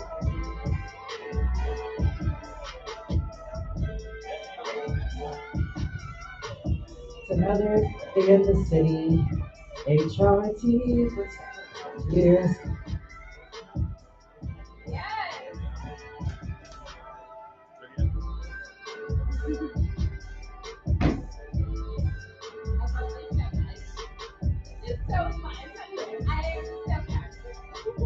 It's another day in the city.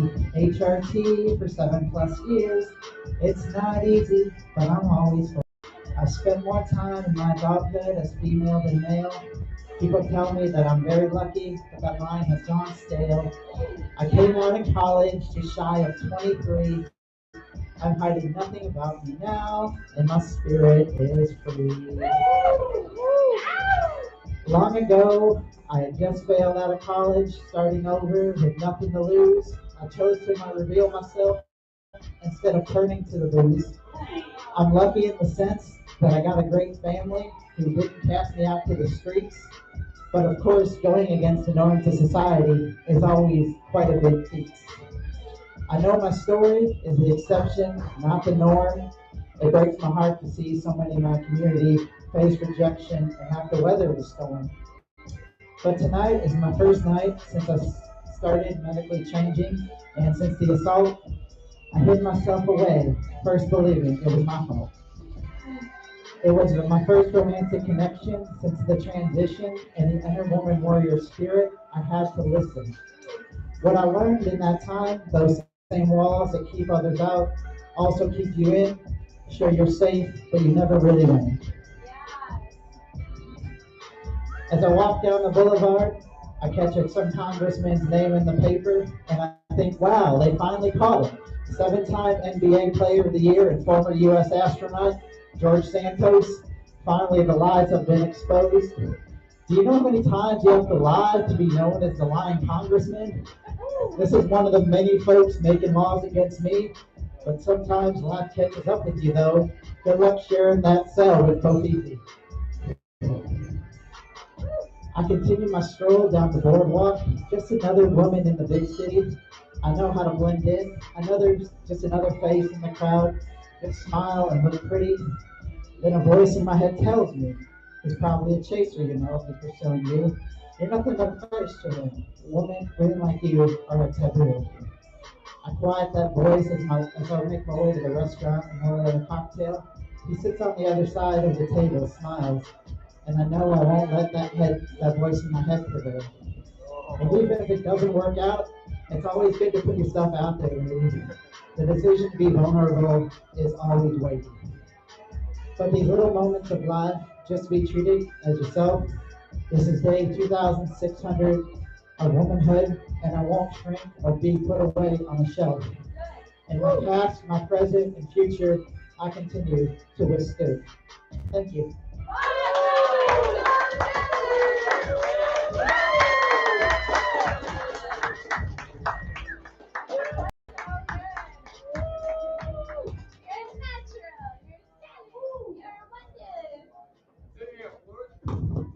you learn to spit like that?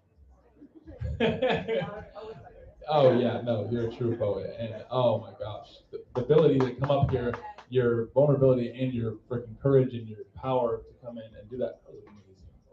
And it's truly unbelievable to watch exactly how you said it, how you are free now, and your spirit is free, your mind, not in the sense of being, you know, taken back, but now flying forward for stepping into exactly who you want to be every fucking day of the year with no fucking anything holding you back and being an amazing woman for other women to see and to freaking just come out with like that lioness natural power and flow and with the beat and your poetry. It's such a fucking amazing beat.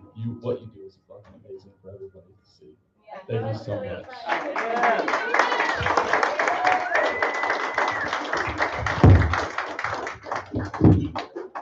Damn, this is fun, y'all. Shit. Gotta get Lorena a record deal. A record deal. Wendy. Oh shit. Oh, but first you don't get the. Oh yeah, we got another winner. We got another winner, chicken dinner. Oh yeah, we forgot to tell you, we're going to Vegas this week, y'all. Wish us luck. Yeah, we're getting married again, guys. No, we are supporting our family over in Vegas.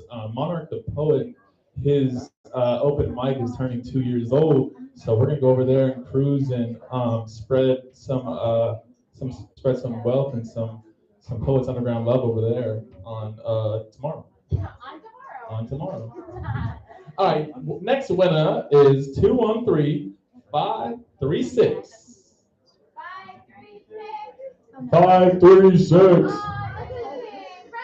Brian's here, guys! Yay! Woo! We knew he couldn't stay away for that long. 536, come up to the window and collect your prize. No? Oh shit. All right, next one. Come on, next. 213-538. Can I get a 538, please? Yay! I just gotta tell y'all, I just now started to put the raffle tickets to the side, not back in the cup. So if I say it again, sorry, you didn't win again. Just be a good sport, okay? All right, next up. Where did I put this?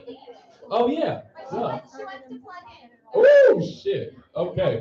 Our next future headliner coming up to the stage next week. She's coming here to bless the mic for her headline. Fucking Wendy.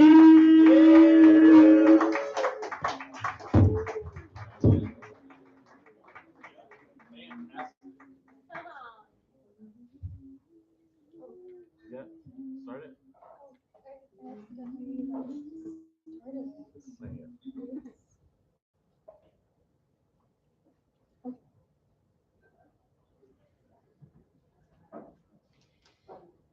I stand before you through the power vested in me as a supreme and ultimate authority of my own particular set of experiences and the lens through which I see and evaluate reality. So don't try to take that away from me. Don't you dare. Nice. Woo. Now I lay me down to sleep. I pray the Lord my soul to keep. If I should die before I wake, I pray the Lord my soul to take. Children's bedtime prayer, 18th century colonial New England.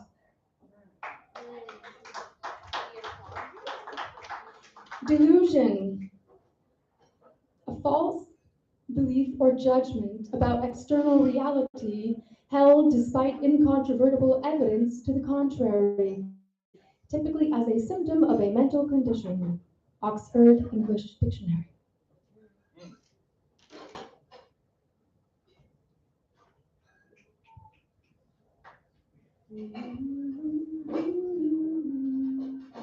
1997. That is when they said the world would end. All the demons of hell would be unleashed upon the earth, and we would live in darkness for 3 days and 3 nights. Only a chosen few would be saved. It was 1992 at the time, and I was 10 years old.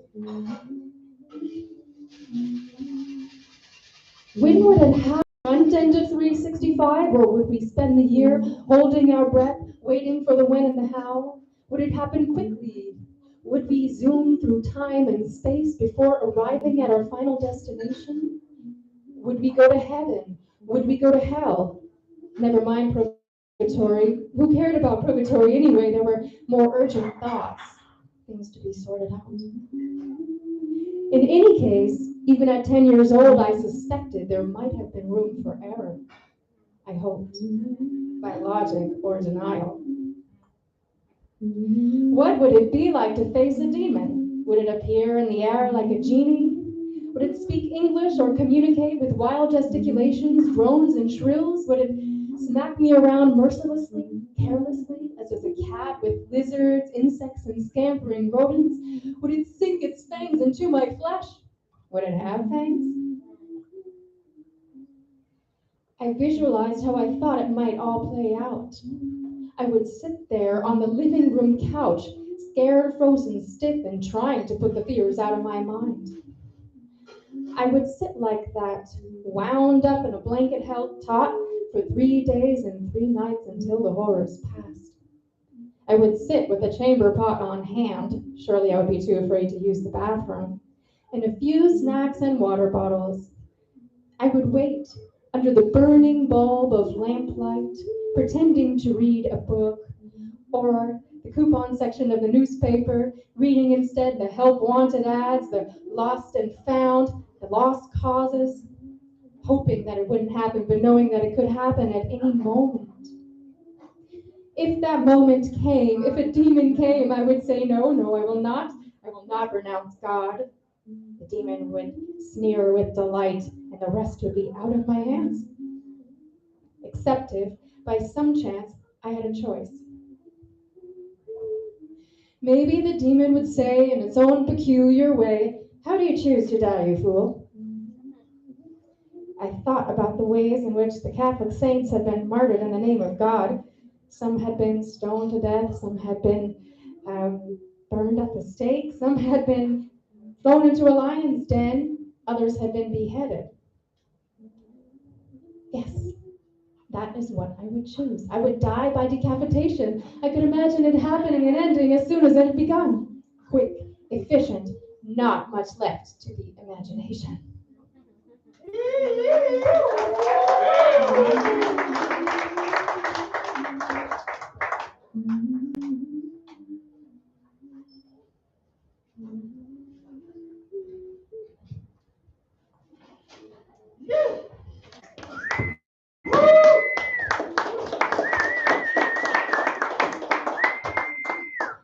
Spiritual abuse, occurring when individuals are deceived and or otherwise manipulated in ways that cause detrimental changes to the core elements of self, including one's relationship to God, religious and philosophical beliefs, self-determination, and the capacity to think independently. Spiritualabuseresources.com. Nice.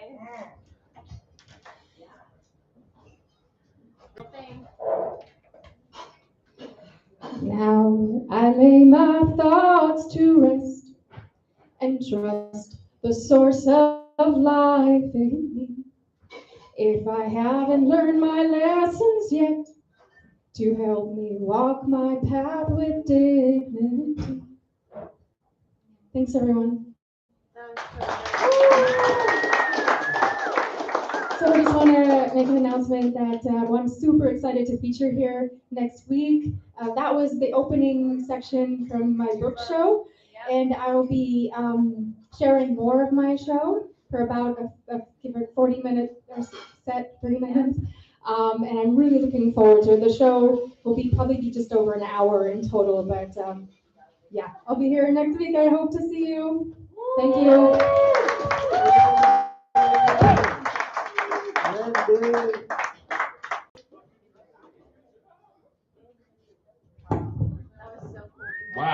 Wendy, I swear, she blows us away every time she comes up here with something different.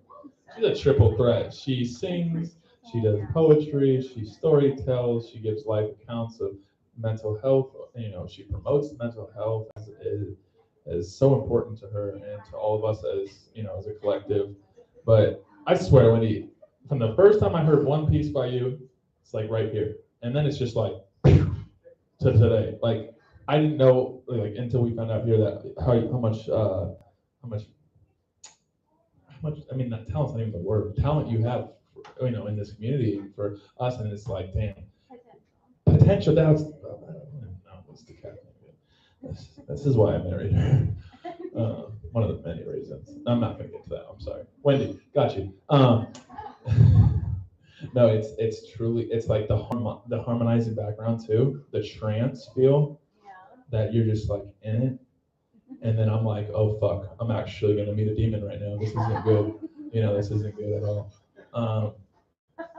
But it's just so it's like that's a whole like performance piece. Like you had the harmonize like the trance background and with your it was like the spoken word feel type performance, but it's a story. There's a lesson within the story, and then it's just fucking beautiful. Good job. Oh my god. Oh my god. We're so fucking excited for next week. Can't fucking wait. Next up, our wonderful partner in crime for Hello Hip Hop, Kind Weird Whoa.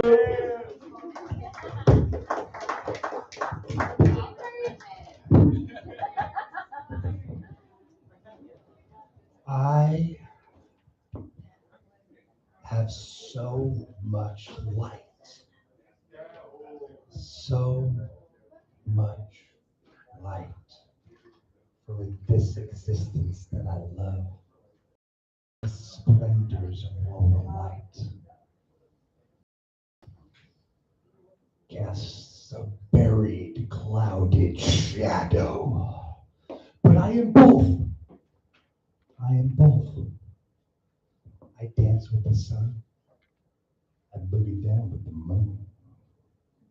For the more glaring the light, the deeper the shadow hurls. Love, hate, growth, rot, laughing, crying, living, dying. Fuck it all. This is the greatest life I ever lived. A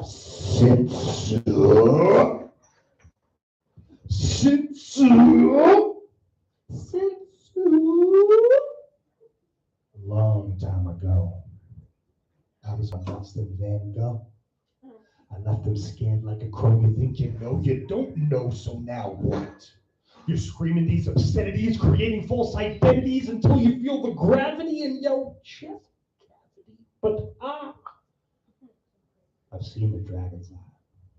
So I must abide by the rules we must comply. It's left me high and dry. But I tried. And I failed. Homeless and pale and less stale. And I do not understand how my adrenaline gland got me taking the stand just for what? Breaking all the laws in the land? Cash in hand. So you're in demand to withstand that command. Oh, rats! And success, impress, excess, dead. Is that the only acceptable life for us ahead? For me, I just want to feel free. So let me counteract. I care about more your materialistic crap and all of that. So let me just go. You may own my body, but you do not own my soul.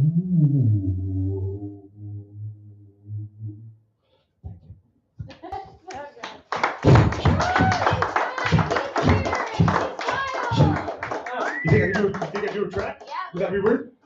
That'd be How do I do kind this? and wild. Would that be okay? I've just recently been learning how to make beats, how to record myself, but it's like a new transition in my shit.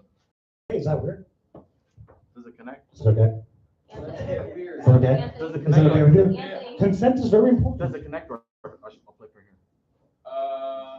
It'll pay through this. Okay. I'll just be a little louder. You like it loud. Yeah, I need a loud bit. I need a loud bit.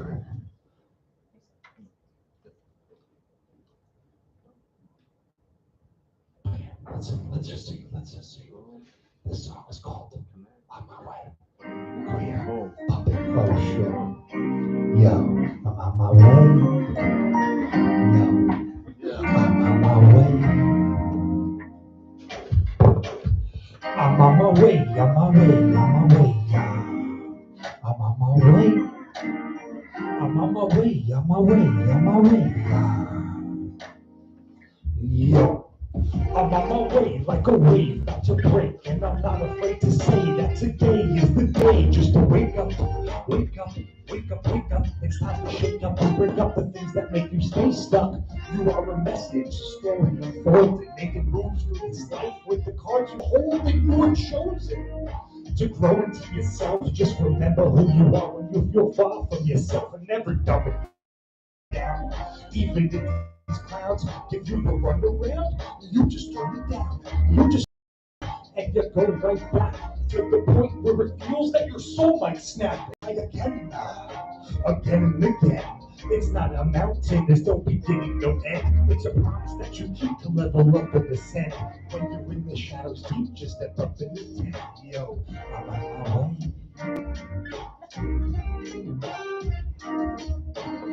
I'm on my way.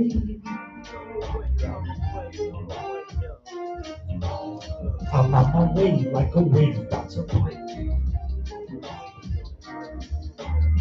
I'm on my way, I'm on my way, I'm on my way, I'm on my way, I'm on my way, yo. I'm on my way, another passing of the day, and I'm not afraid to say that I live my life my way. Not in a shy way, I'm going like Friday. I want to travel each and every highway. So close your eyes for a second, take a breath in.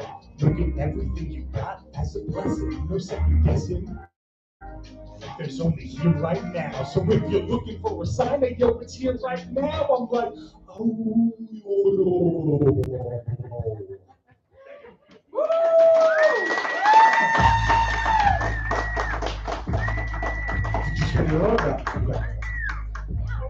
Yeah. So, I've ready, guys. Thank you guys very much, Cowboy Wall. Y'all beautiful.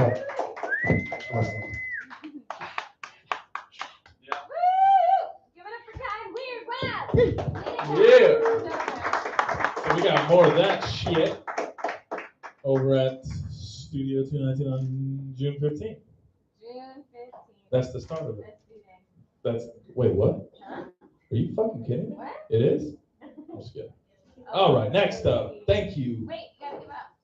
Oh, another fucking raffle. Let's go. All right. 213 563. 563. 563. No yearning for you. No Nope. yearning for All right. you. Here we go. All the way to the bottom. Yep. Bottom of the barrel. You know what I'm saying? I don't even know. What does that even mean? It doesn't mean anything. It's provocative. 213 531. We got the past one and a new one. Go on. What? Yep, she claimed it. Oh, nice. Hell yeah. Thank God.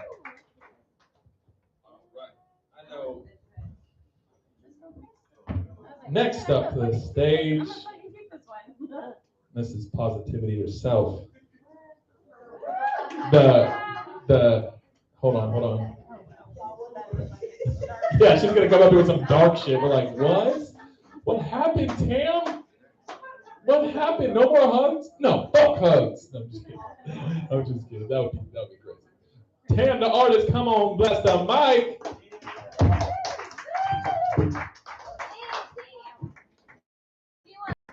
Oh yeah, what do you want to do? See, Red Tug. Acapella. Are you healed? Are you healed?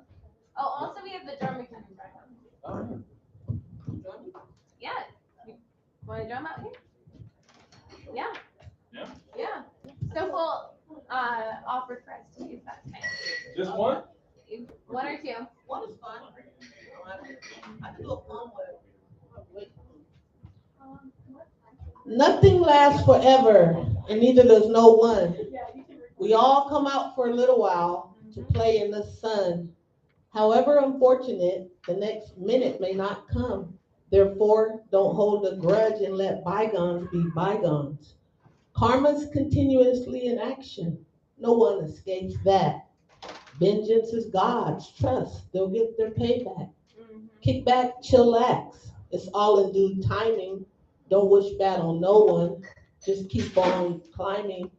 To the top you will get. Be sure to pull others up. Don't look down and spit.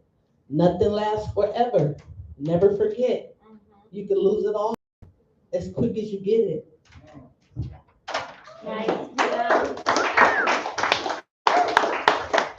Well, one thing I want to say is my favorite is Tupac.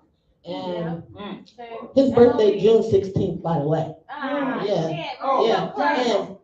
you already know he wasn't sober. So Tupac said, I be high and drunk when I'm writing because I feel as though niggas is high and drunk when they listening. Okay? So don't forget. That's true.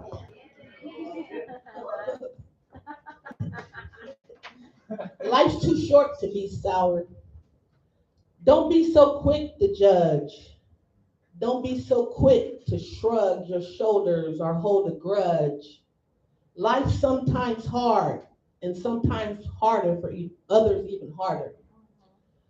Some lack confidence, skills, and even knowledge. Some don't have the desire, motivation, or willpower, but are still human and at any time can blossom into a beautiful flower. Be the bright light in others' life, upon them with lots of love shower. You never know when we'll be called home. Yes, the final hour. But in the meantime, be loving and kind. Life's too short to be sour.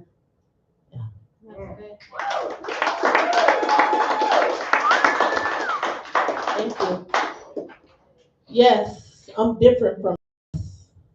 I choose love. I choose peace.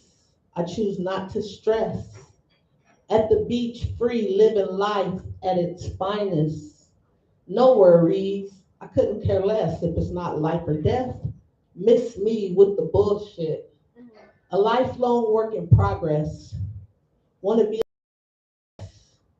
live my life to the fullest. That I'm truly blessed. And I thank God for each and every breath. My last poem is called Without Regret. Without Regret. California sunlight, sun rays, happy thoughts, peaceful days, puffs of smoke, purple haze, gentle breeze blowing in my face. I can't think of a better place I'd rather be than where I am today. God has been so good to me, grateful for all things. Look at life as a blessing. I stay in nature to avoid any stressing. In this world, you got to do your best. Always push for more, never settle for less. It's not until you believe in yourself that you've passed the test. Live each day to the fullest. Live each day without regret. Thank you. I'm Tam, the artist.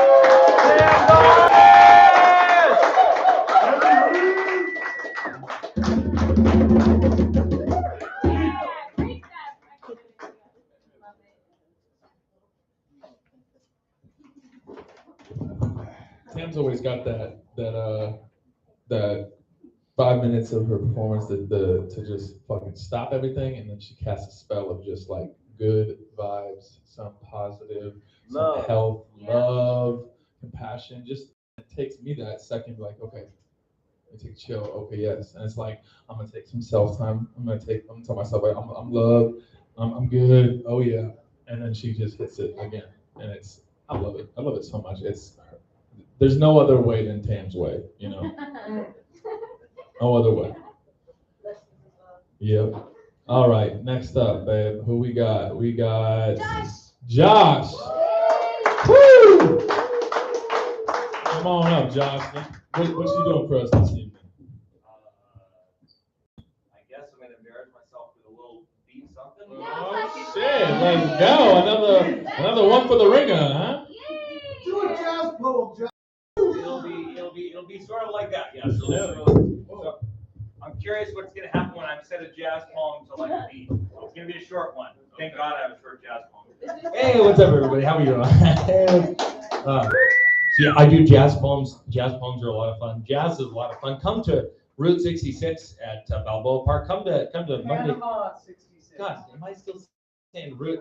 See, I keep telling myself the route is the answer. Panama 66. I'm an idiot. I love being an idiot. 66 in Balboa Park for jazz. Come to Monday Night Acid Vault for jazz. It's great. It's a lot of fun. Let's see. We're gonna just try, see what happens. Yeah. Just can we try this?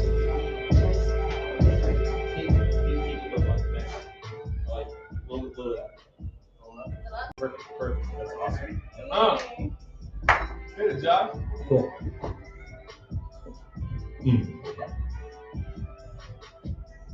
Draw the curtains, but not all the way. We need to see what we're doing. How else am I going to see how to take your pajama bottoms off? Pour another cup of coffee, turn on the vinyl, load up the Mario Kart, and blue shell me naked. Make me scream, going from first to 8th place in 3 seconds. At the end of the race, and like I do it, why do I always think of Mario Kart when I listen to jazz? Jump into bed with me right after we get out of our shower together. Make me need to jump back into the shower 15 minutes later. Disappoint me, amaze me, fuck me, figuratively, literally. Draw me like one of your French girls. Draw me, quarter me, torture me, choke me, break me, make me beg for you, for mercy, for food, for God. Make you beg for me like proving things to me. Flip some bacon, make me a quesadilla, eat my quesadilla, pour the salsa, wash the blankets, put on a shirt, come with me to the grocery store, smack me in the ass, and the chips and dips and crackers and cookies aisle. Make me laugh at you and make me laugh at myself. Hold a can opener up and pretend it's the hilt of a lightsaber. Pretend to pants me in my pajama bottoms. You never would. You're too kind. Tell me your favorite cookies in the baked goods aisle. Toss my favorite candy into the basket in the impulse rack. Swipe your card before I manage to pretend you don't see me slip a 20 in your wallet when I pocket you. But of course you do. Offer to drive me home, but no, you've worked hard enough this week. Give me the keys. Want to get me something like Mexican or Chinese or pizza on the way? Or should we just be terrible people at Uber Eats when we get home? And actually, it doesn't matter because they're already asleep and you're already on the freeway and their favorite local pizza joint has their on-file custom large already in the oven. Thank you.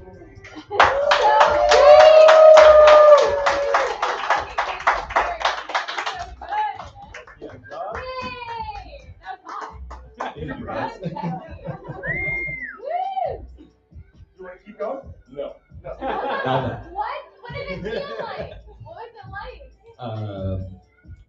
Because this is a beat you've never heard. I think that's fucking brave as hell. It's not like you've been listening and you're like, no, I'm ready to jump on it. You just full on embrace this. So what did it feel like? Was it Losing your virginity?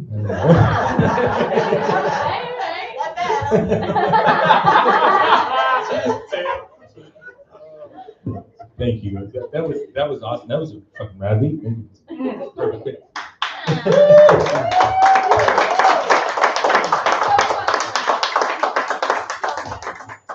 I am not a hip hop person. Let's see. Why do you have a total play? If you're an R&B person now. Let's see. Now let's like totally flip that on its head. Let's see. Something, I don't know, God or relationships. I'm making excuses for things. Let's see. Let's just. Yeah, that's kind of too much. This is kind of fun. I had a niece born recently, so that's awesome. So I've kind of been Thank you. So I've been thinking a lot about kids, and I just thought this was kind of a fun. Let's see. I thought this was a fun one. I'm checking if it's safe. Let's see. This is called "They Remember Their Home Too Well." On Reddit, a video of two children stomping a 5-gallon bucket of paint white all over the floor of their kitchen. Mother, father, who can say, as there's no audio to capture their horror, sweeps the camera over the kitchen, the imitation floor, wood floor paneling, specifically a 20 square foot or so area, and also one extra completely separate spot, because kids are ambitious and it's why we love them, is covered in paint. Also covered in paint, the oven window, the pantry door, the dining chairs, a mini refrigerator, and of course the children themselves, head to toe covered in paint, including their hair. I first wonder approximately how long this is going to take to clean up and come up with probably 4 to 6 hours, including the extra hour for when the kids get back into the paint when you're not looking. I speculate that the chair will never recover and that the kids will hear this story at their graduation parties. And it hits me with a smile that these children have memories that are just too powerful, that's all. They remember their home too well, the world we came from before this one. I bet the shape and texture and the gooiness and the color of the paint, the way it spreads and makes the lines that disappear inside itself, reminds them, like it reminds us, of the way of all existence is like music, like the way guitar strings are tight, like the way they vibrate, the warmth you feel when you touch them to stop them moving, to silence them for the next chord. I bet when we're born, the reason we're so obsessed with smearing things for the first few years is it's familiar. You are just at home, aren't you, little ones, stomping in paint, because there's no permanence in that world. You swim in color and imagination and the taste of wine and cheese and the way blankets are warm just coming out of the dryer, the way a dryer fluffs your towels, but only if you stop the dryer 3 minutes before the end of a cycle. You remember twisting, like hiding in curtains, like hiding in the clothing racks for mom to scold you, didn't you? You remember the way the world was shaped before you were born here, which is to say not shaped at all, and that's the fun. Is it right there? I bet it is, and soft. And nothing there is permanent. That's why you laugh at mom or dad's horror at the paint. That's okay, because you'll learn, and you'll learn sadness that way, but you'll learn the way that things like poetry can take you higher. And let me tell you, darling, speaking of why we're here, thank you. No, it's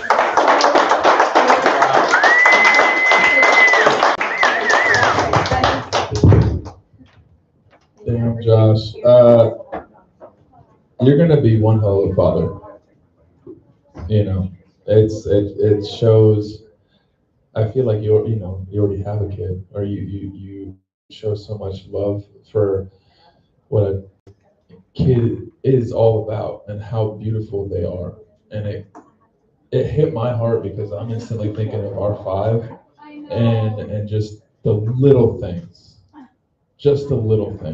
seeing them ride bikes, seeing them talk about freaking Fortnite or Minecraft, playing ball with them, just these little things that you're talking about, the way it feels like when fresh laundry's coming out of the dryer, that's soft, and it's like, those things are great comparisons, but how you say it is basically saying there's nothing like that type of love, that like how young they are, just being closest to the creation, their mind is closest to when they were formed, and how beautiful and how amazing it was that they were formed is, it's just, it's stunning. It's a beautiful poem, bro. And then you on the beat was great, man. Let's kick it. Let's fucking do it. Let's do it more. I would have framed that poem in our house. Yeah, it's a beautiful poem, bro.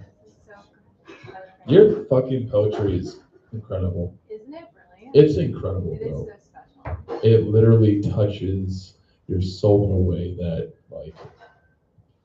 makes you absolutely jump into one memory, or that fondest memory that you have about the topic that you're talking about. and you can relate to everybody. You know, everybody relates to what you say. Jazz, kids, life, love, sex, anything. It's fucking great, man. Thank you for coming up and sharing. Our headliner has to go, so I wanted to bid him adieu. Oh shit. What the fuck? We didn't even do the fucking cipher yet, bro. I got you. Oh, that's more important. Absolutely. Homie's gotta get home. We gotta work, you know? I got you, bro. I got you. Well, thanks for coming, homie. Thank you. Hey, give it up for Dead Prophets, y'all. That's some mighty rhymes to have for us. Oh man, it was a pleasure. It's always good to see you, brother. You stay up, and we'll see you next Tuesday, yeah? Yeah, I'll be here next Tuesday if we have a cycle. Okay, done.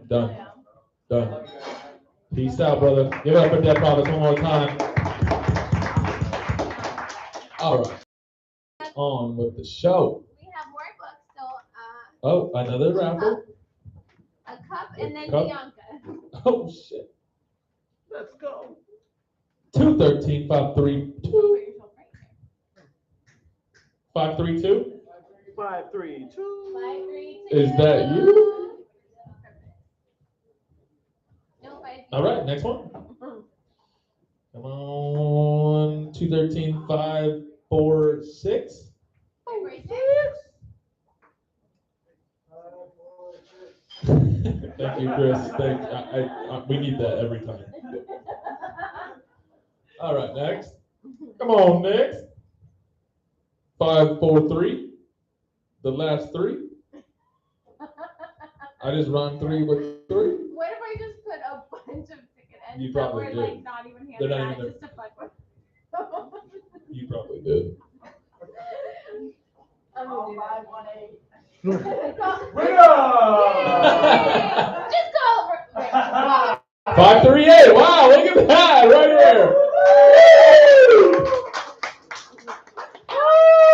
Hell yeah, Lorraine. Next up, the mic. Come on, bless the mic, Bianca.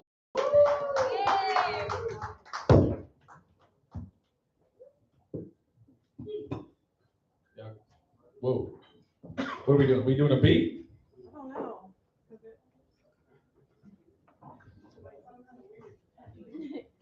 Am I kind of, it sounds do you weird wanna, or wild or give- kind? Give Yeah, one of them yes to, or no? do you want to give one of them to Anthony and Kind after a regular song? You want to stew on it? Or do you want to just keep the mic for yourself? You do whatever you want. I have an idea. Oh, Okay, shit. Perfect. What's the idea? It's gonna be interesting hearing it from a different perspective. Yeah? Yes. All right. Oh, man. Yeah. Got you. Come on up, Kind. Yeah. Yeah, you're going to be the different perspective. That's What- you, what do we different do? perspective. We're going to throw another beat, and we're going to read Bianca's work. Am I correct? All right, All Bianca right. is now choosing a poem from the vault. Let's go. Yeah. Oh, snap. Which she will task Anthony and Kind. Weird, wild, but can we get an encouraging round of applause?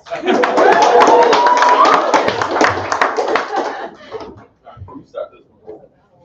Analog. You're getting this. You're getting this.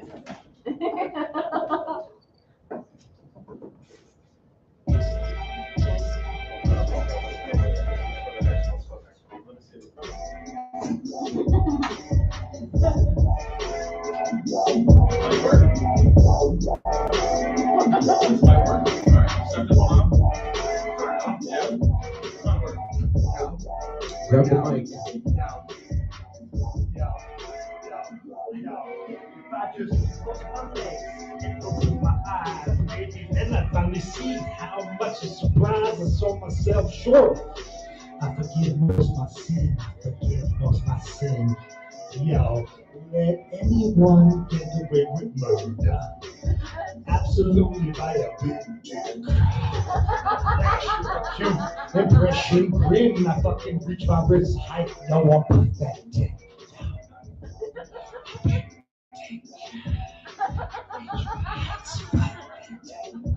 Yo, it only gets worse. With this drunk text, give that way to all this fucking drunk sex. Sure, I remember how I got there, but I don't remember.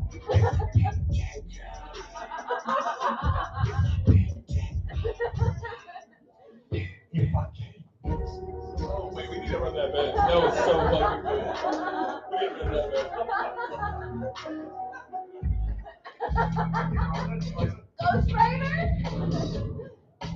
Yeah.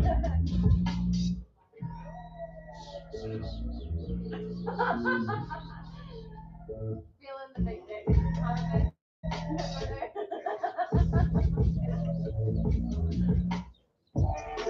There we go, there we go, there we go. No, that one was perfect.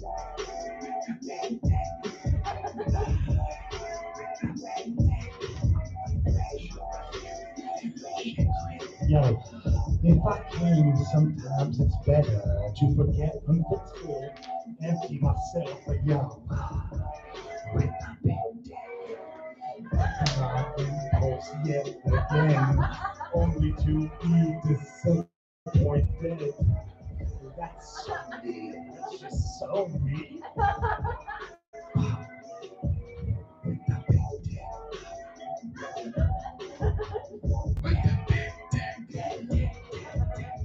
Body now overthrown, shallow assurances, once again falling victim to reality. Hook, line, and sinker.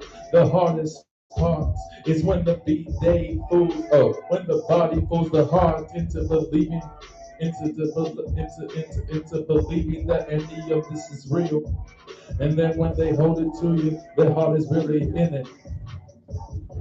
The big dick is here to win it. It's no place for a heart at all.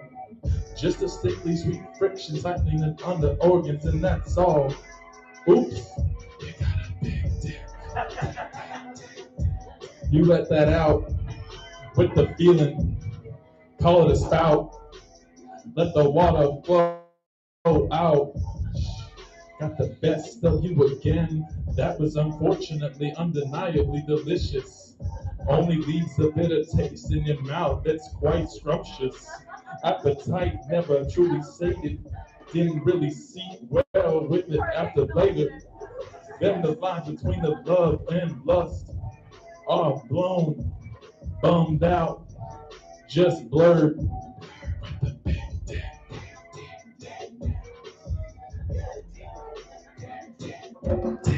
it up for Big Dick!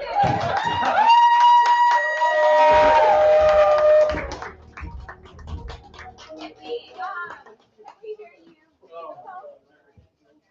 That was so fucking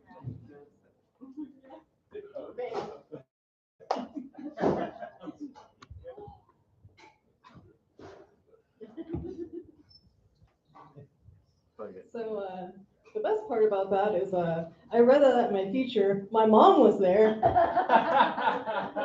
She found out I was a sexual being that night. Right about now, yes. But it is one of my favorite puns to do. Us too. I know, and like Fight for Yeah! Yeah! Yeah! Do the wait boy!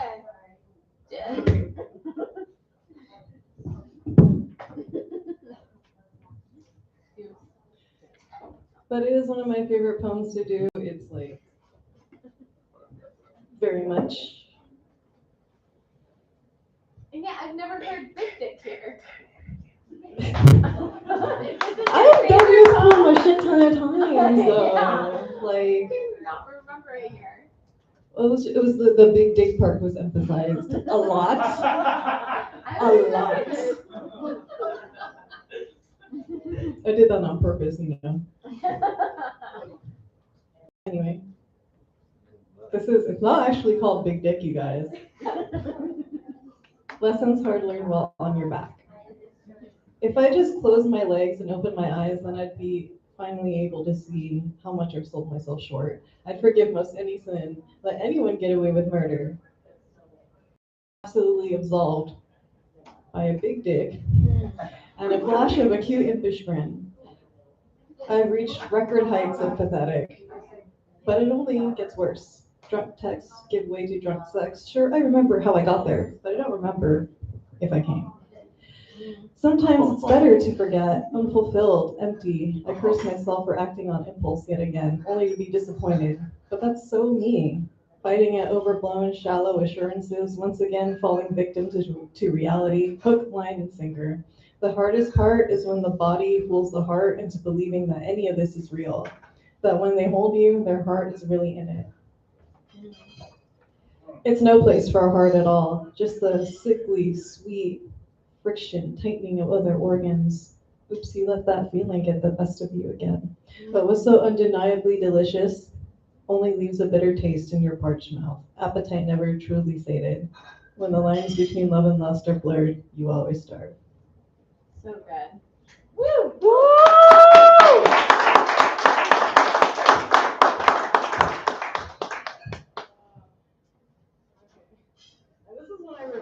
This is when I regret not reading because I actually just thought of it randomly today. I was like, fuck. Why didn't I read that? And I was looking for it. And I was like, shit, did I put that on my, because I upgraded, got a new phone. Like, I don't have cool new shit like that ever. And I do now. But I'm like, fuck, that one finally crapped out. And so I don't know if I have it anymore. But lo and behold, I do. This one's called Oof. I don't know. I float up cold from my bed, sleepy-eyed into the kitchen. Without coffee, I might as well be dead. Waking up is so damn hard to do, especially when you're up late, brooding over some stupid shit you said in 7th grade and how much you ate yesterday. Before you know it, it's well past fucking 2. I blast some music while I shower to get my mood right, singing loudly off-key to dull parts to drown out the intrusive thoughts swimming in my head. Live through this on repeat, screaming along with Courtney. Alone, soaking wet in the shower is the closest to therapy I'll get. 32 years on this planet, and I still see who I was at 13, contemplating my existence while dotting drugstore concealer on my mask meme. Yes, this is how fucking old this book is. Why do I have to be such a Debbie Downer, such an anxious, cynical bitch all the time? Well, okay, maybe I'm just tired, or maybe hangry.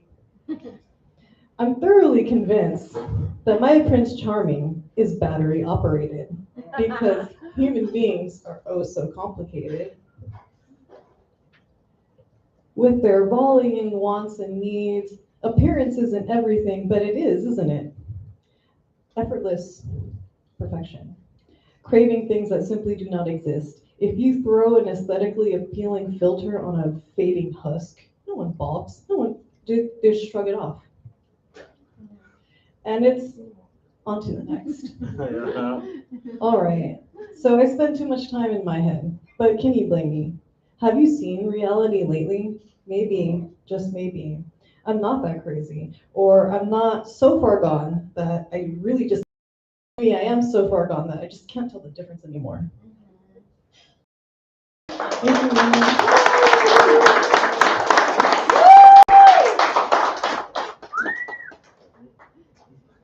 Oh, yeah, you feel stupid on it.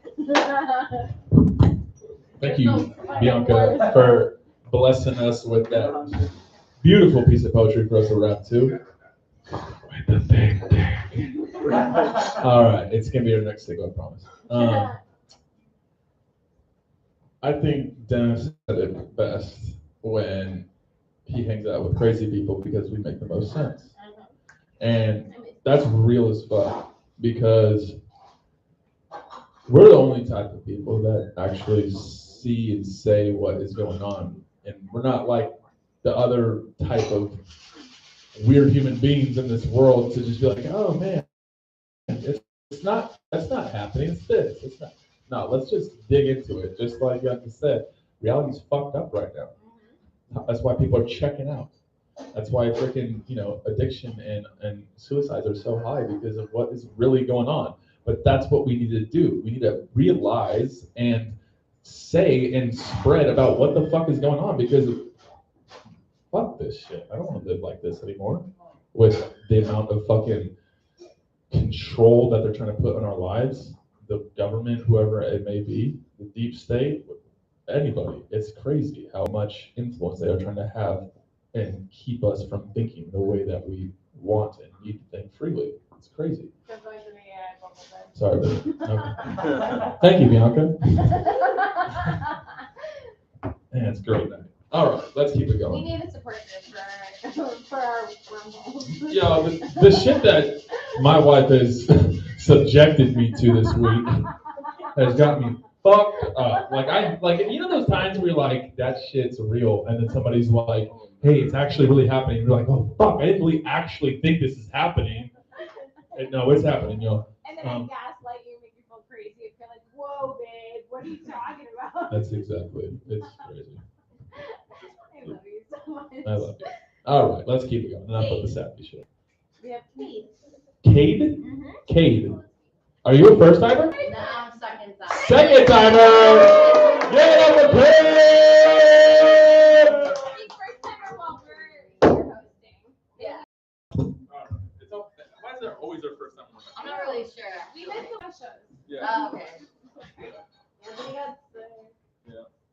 Hi. I'm really nervous for some reason. Oh. Second time jitters. Feel your feet. What? Feel into your feet. Yeah. Okay, sweet. Thank You want a you. beat? No, I'm good. You know, not tonight. Okay. Yeah. Okay, so this is kind of sad, I guess. Anyways, it's called On Pain and the Stories She Tells.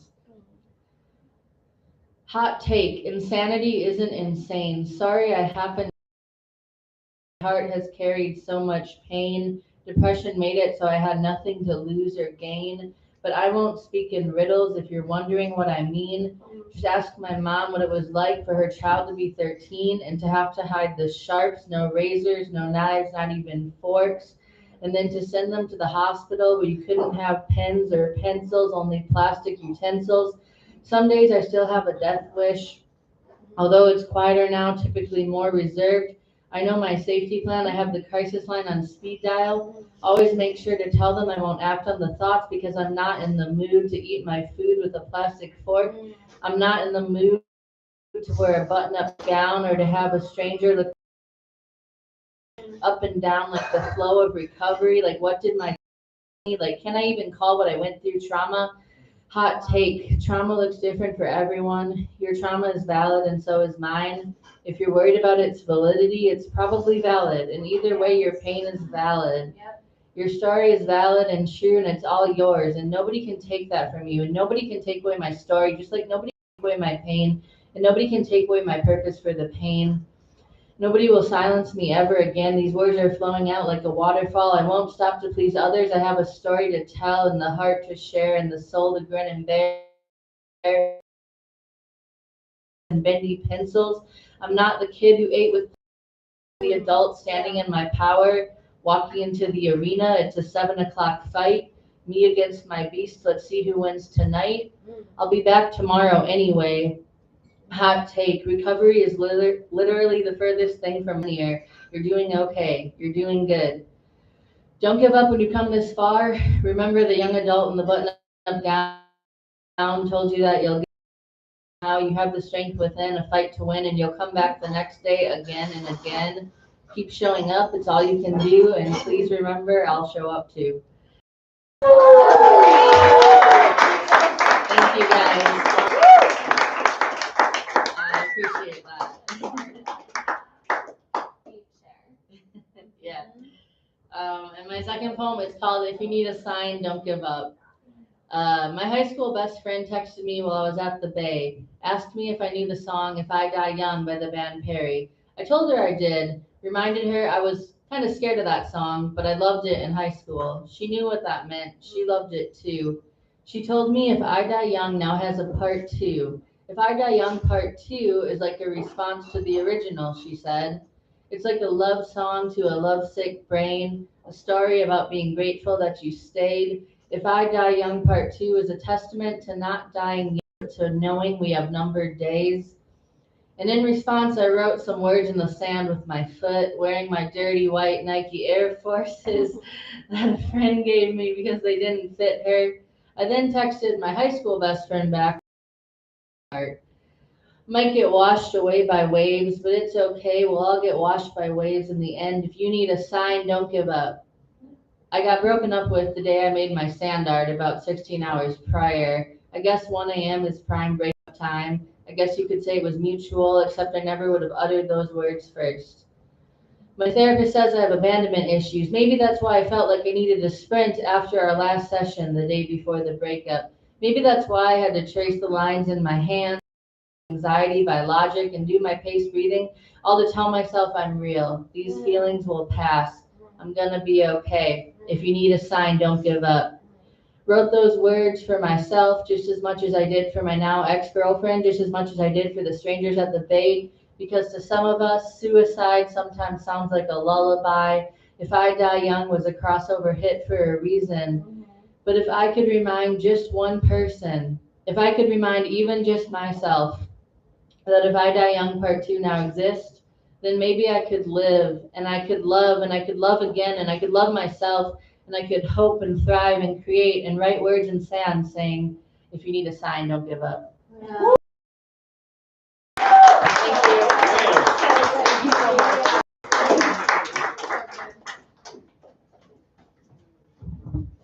I'm not gonna lie. That would have looked great on a beat. Either one. Not gonna lie. Could have totally done that. That would have been fucking hard. Wow, that first poem. Yeah. Maybe we could, upgrade recovery, the word recovery from your poem, and put it towards redemption and resilience, and to see how it's not just about getting better or getting, well or moving in a forward direction. You're coming into who the fuck you are and who you are now. And despite everything that you experienced, like, you're not just that. Yeah, how we were telling it, with the hiding or having the plastic utensils and suicidal ideation, like, that happened, but you came through that as Cade now. And fucking Cade now is fucking rad as fuck and a badass. And your poetry moved mountains. Like, it was inspirational. So that's why I'm saying redemption is like a redemption song, like resilience, and just the way that you move that tonight. It's so thank you. And hey, and just like you said, if you need a sign, don't give up.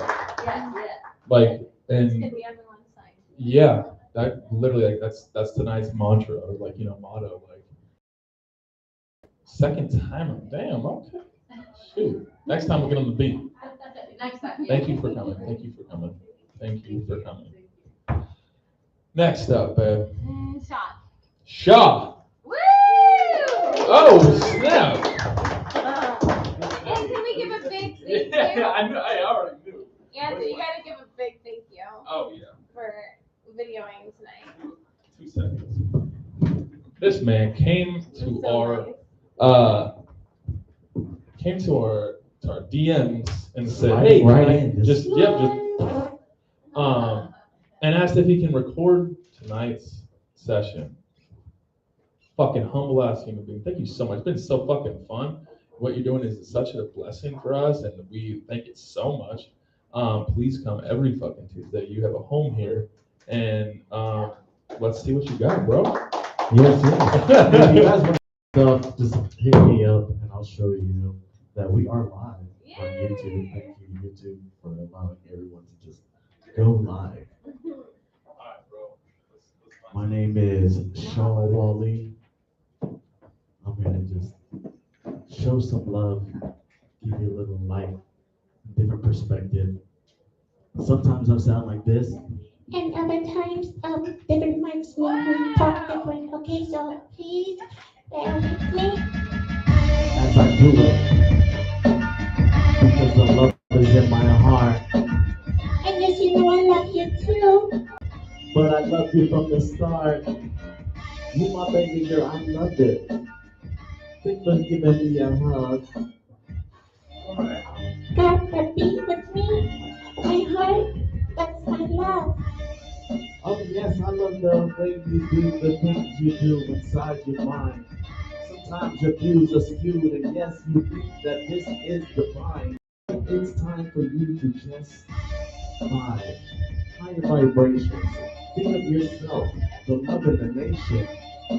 The love, yes, you taught me. And you hug me, kiss me.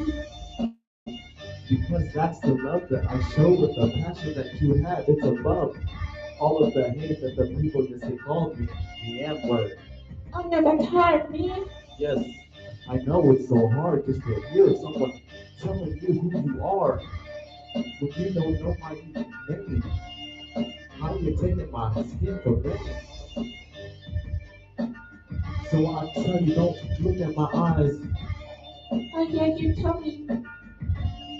Look inside my heart. And that's the start. Look inside your heart. It's beyond.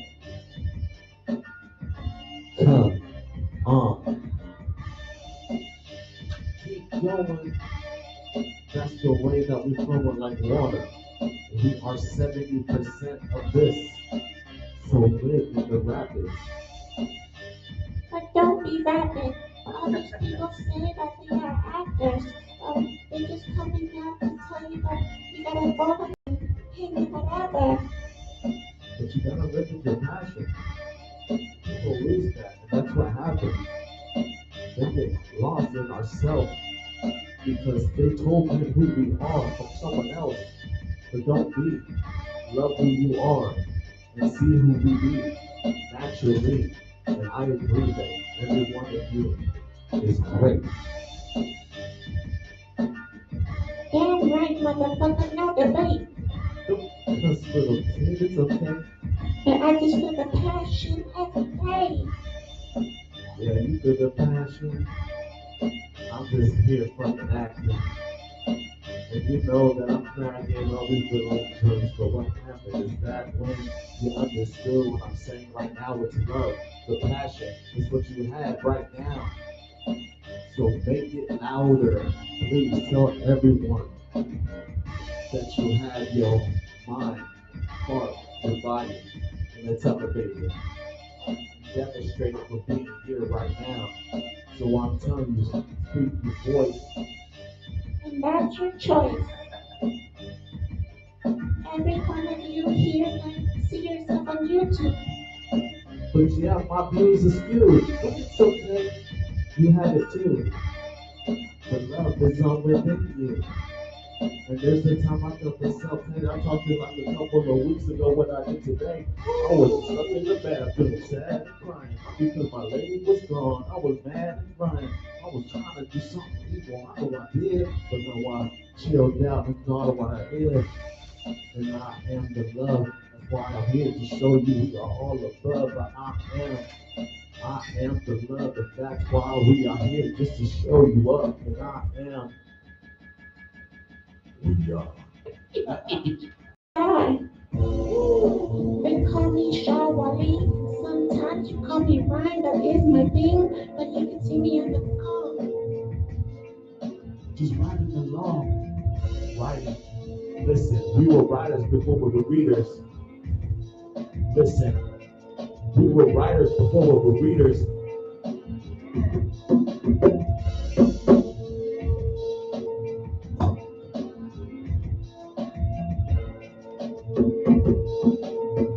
We were writers before we were readers, or we were writers before we were readers.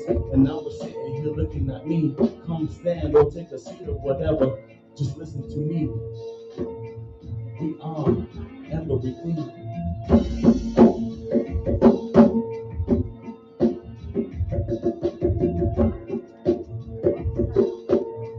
We are the love and everything.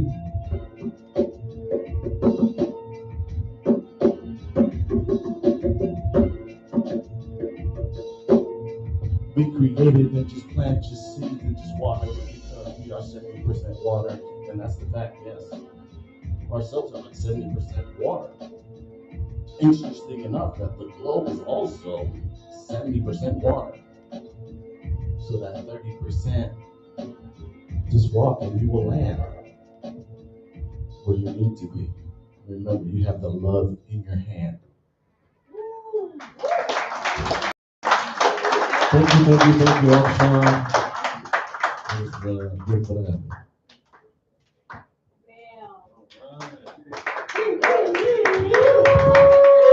Damn. So lucky that these wonderful people emerged from the community and offer to be of service.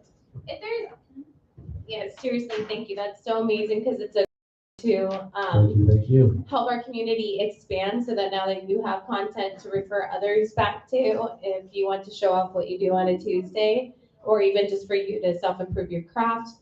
But yeah, we really appreciate that so much. If there's anything that you want to do to be a part of the community, we can't fucking do shit without you. So please hit us up and we're open to all. Who's next on the list, babe? Also, I took Outlet.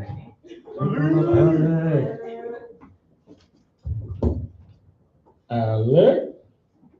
Oh, there he is. There it is. Oh, yeah. But I'm not. But you're not. Oh, snap. Give it up, Alec, everybody.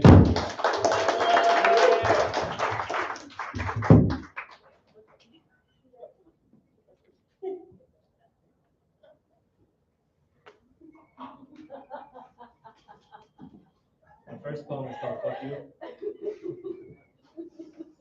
Fuck you. I was just gonna say, I'm laughing because I brought fucking toilet paper from the bathroom out. It's so funny, it's crazy. Oh, it's been a number of years since that's so fun. Nobody, okay, good. Fuck you.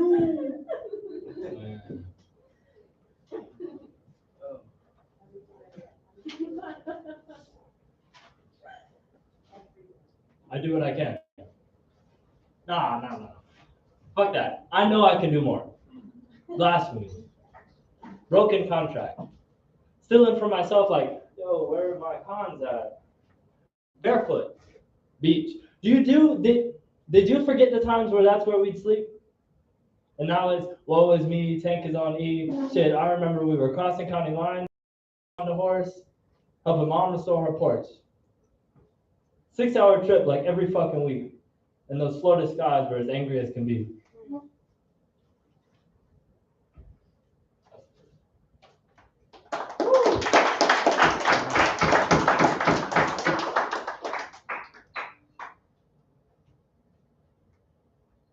Attention. 2, not one alone. 2, no one's alone. The kind that builds slowly, suspicion, interest, the type which accrues. Between the me and the you, intentions untrue, attention accrues. Focus, no resting states. Not yet do I lay beyond your gates. Attention, we pay. Attention, we play. Love, fight, dance, and then ignore. Children, we bounce, pant, dance, 16 feet above the forest floor. Attention beneath our feet. Attention, we dare not speak. What lies beneath, nor the slow, the steady creak, aching limbs of trees too courteous to speak a word. They overheard curses, invocations. They witnessed the death of a nation.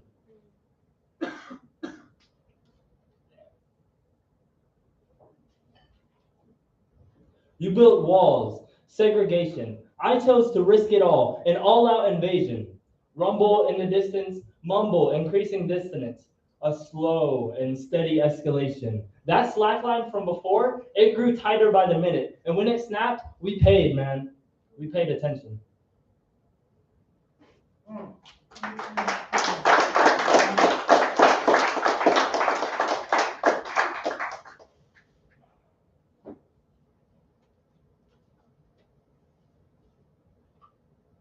I write to you from the safety of my den, my nook, which once served one purpose, which now serves another, which has always served the same purpose. A purpose with many names, faces. As a person, purpose, a man. He keeps his cards close, and I, his mark. The craft of the con is containment, the closing off of one quality deep within the parameters of another. It is a matter of levels, layers. There is no disposal. Contents of wastebaskets are not disposed of, not cast away, only concealed in one vessel or another. And vessels lie, and vessels deceive, and vessels break too. And I am a vessel. And what was tucked 3 layers inside has seeped to the surface, and I am more fragile than ever. I was conned. And through that con, I have learned the art. And art must be known. And art must be known, not seen, not heard, but known. And how do we know but through experience? And the artist, the one who conceals, contains, he knows that no vessel lasts forever. And a knowing Mark is a bull in his shop of glassware. And still he performs. Sometimes he needs money. Sometimes he needs food. And all the time he must perform. And you'd think it a paradox, a crime, as if concealment would contradict creative expression, but that's not the case. On the contrary, concealment protects, encourages, submersible marine ship through stormy waters, and that's not to belittle the barge, who wears his cargo on his sleeve, but some cargo is not to be shown, not to be displayed. And he's hungry, and to perform is his only will. And he knows no stages than wherever it is that he stands. And he knows no characters than those who have emerged from his depths. And he stood here, hands raised, casting concealment that his true intentions would not be known, would not be shown until that point of no return, until his departure, until I was ready. Until I was ready until I was ready to stand boldly wherever it was that I had led myself. And I'm here now. And I'm here now. We're here, and I long for the con that was. Thank you.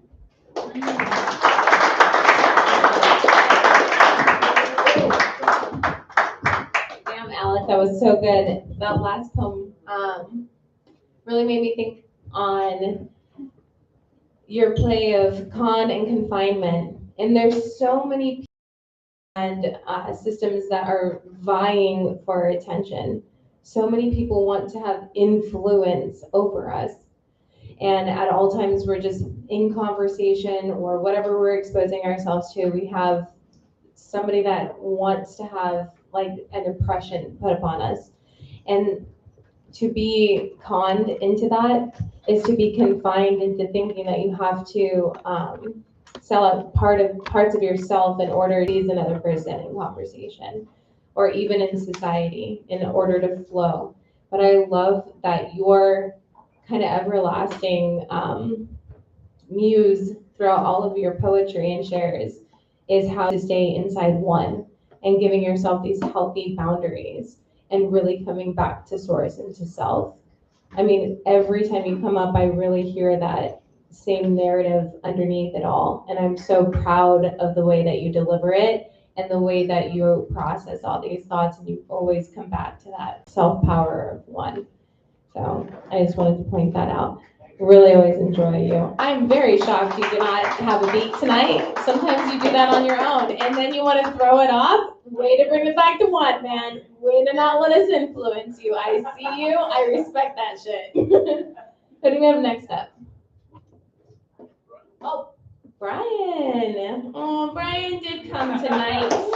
Our beloved in-house artist came, and we're so happy you did. We were super missing your presence. Like red lights in the beginning of the show, and I was like, that's where Brian would be. And we're so happy that you came.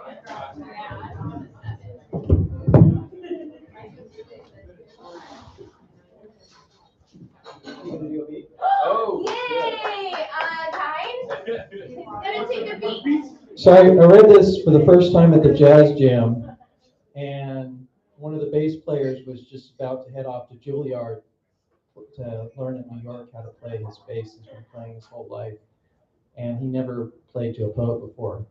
So Gilbert walks up to him and says, just play something funky. So he starts playing Seven Nation Army behind me. Okay. Kind to go take a beat. Yeah. He's my brother. Something demonic. Wow. Something demonic.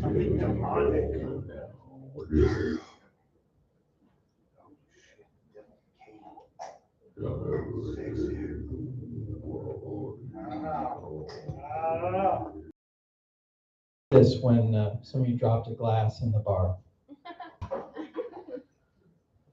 And you're coming for them now.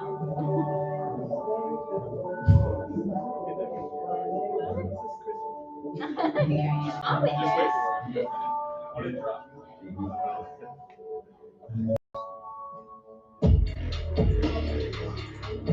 Every time a glass breaks, devil gets his wings.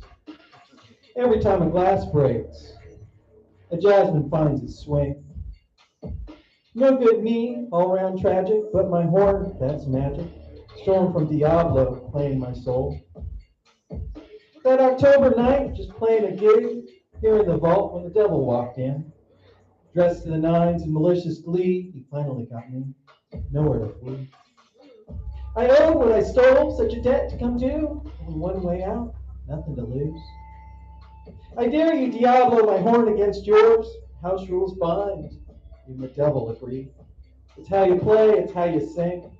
Our solos for our souls, such fools to be, that our love of jazz can save you and me. Hell of a jam to play the damned. We played our hearts, hitting him on the ivories. Beat him on the drums, the bass set the pace. Every cat in the pocket, solo, ever alone. Our melody is one, each part of the song.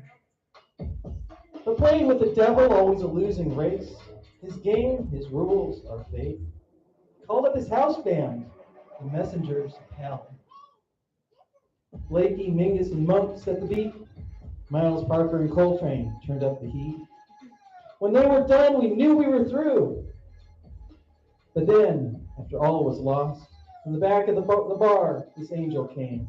Hair like fire, that's Anna, singing one of Ella's tunes. Her voice arose, my soul awoke, smile curving as an empty moon. Her curved smiles bent me to her arc, breaking my broken free, beating its game and defeating me. We followed her lead. It's time to play, to be back in tune. For love of jazz and beauty true. We played like no other, nothing left to win. We just played to be, that's the way jazz sets you free. Without a word, the devil played. Her smile curved as an empty moon. We thought we won, but her smile's curved like no angel. Our muses are devils too. You give her you, now is she collecting her due. Every time a glass breaks, the devil gets his wings. Every time a glass breaks, a jasmine finds his swing.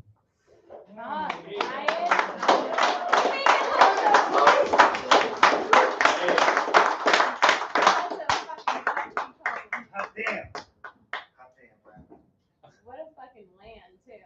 Yeah. How do you do this? He makes it look so nonchalant, right? So good. I'm so pleased by this and impressed by you. You were so sexy. good. He was like, woo! That was really good. Really fun. So I actually wrote this one, sax player playing, and I didn't find out after he was done until his name was Gabriel, but I already written this line. You'll find it in the middle of the poem. I tied a string upon the mind of God, and upon the other end hung the devil by his neck. With this cord I notched my bow, taut between opposing sides. I pulled upon infinity. I taught my hand to pluck that string, to listen to that melody, as aimless arrows flew. Is our mercy just a lie, if we let our devils die? Mortals, they sing that dream of when the world was new. In waking they lament, we tore apart that world. That myths are never real, we tear at heaven will we regret the tears of heaven? Exiled of the garden, we tear at nature. We tear apart our world. Our soot fills heaven, that promise of peace we've broken. What song does heaven sing? What instrument do the angels bring? Does the angelic host beat the drums of war that drives mankind to kill the world? I imagine Gabriel and his archangels upon their saxophones, playing that ancient tune that was popular when the world was new. The risen saints, their falling tears, this concert of spirits we will never hear. The point of war, the murder of the peace. The olive branch sat alone, waiting for its messenger. The hosts of heaven cried, for all the doves have died. We need to find who's kinder and wiser than we know how to be, to remind us of what love's got to do with everything.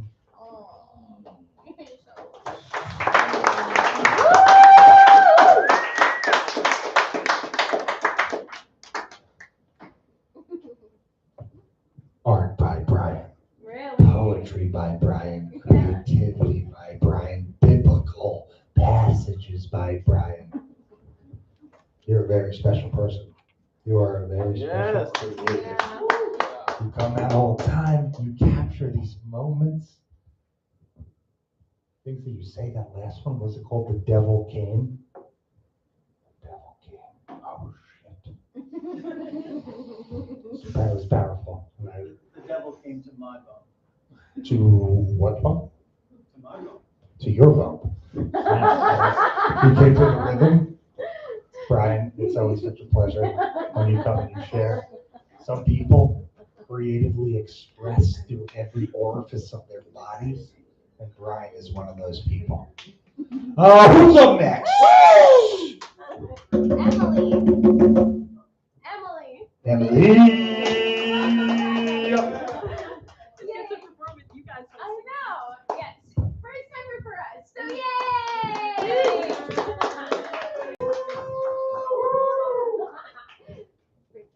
All right. So I haven't been here in a while, since like January, February, maybe even March.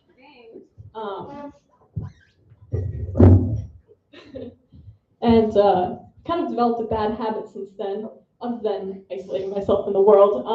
And that's writing. I've been writing like 10, 20, 30-minute long poems, so it's been hard to like chop down, but I actually wrote this one, kind of just had an inspiration today, and I'll try to share it. All right, so this is new stuff, new shit. I'm 4 years old, and I'm sitting at the empty family dining table, glaring at my plate of steak and broccoli, breaking my focus only when catching glances at the top of the refrigerator harboring the Halloween candy. I fume and sob and kick my feet and conclude that everything I love eating is bad for me, and everything I hate is good for me.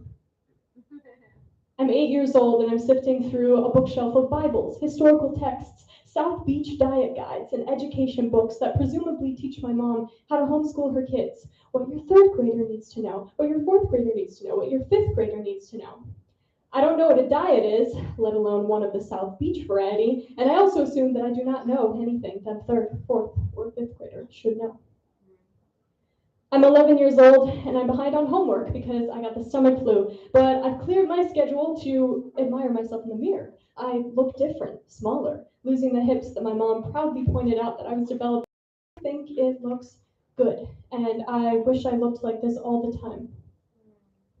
I'm 15 and waiting outside the Rec and Ed after my shift as a volunteer office assistant, and I enter my mom's car, driven by my brother. His greetings are muffled as I stare in disdain at my thighs pulling into the car's seat. I'm finally big enough to sit. All I want is to shrink back down to the back, mourning a past that never satisfied me during the present, and I realize that I didn't eat breakfast, and I slept through dinner the night before, and I wonder how long I can skip meals and feign sleep before anyone notices.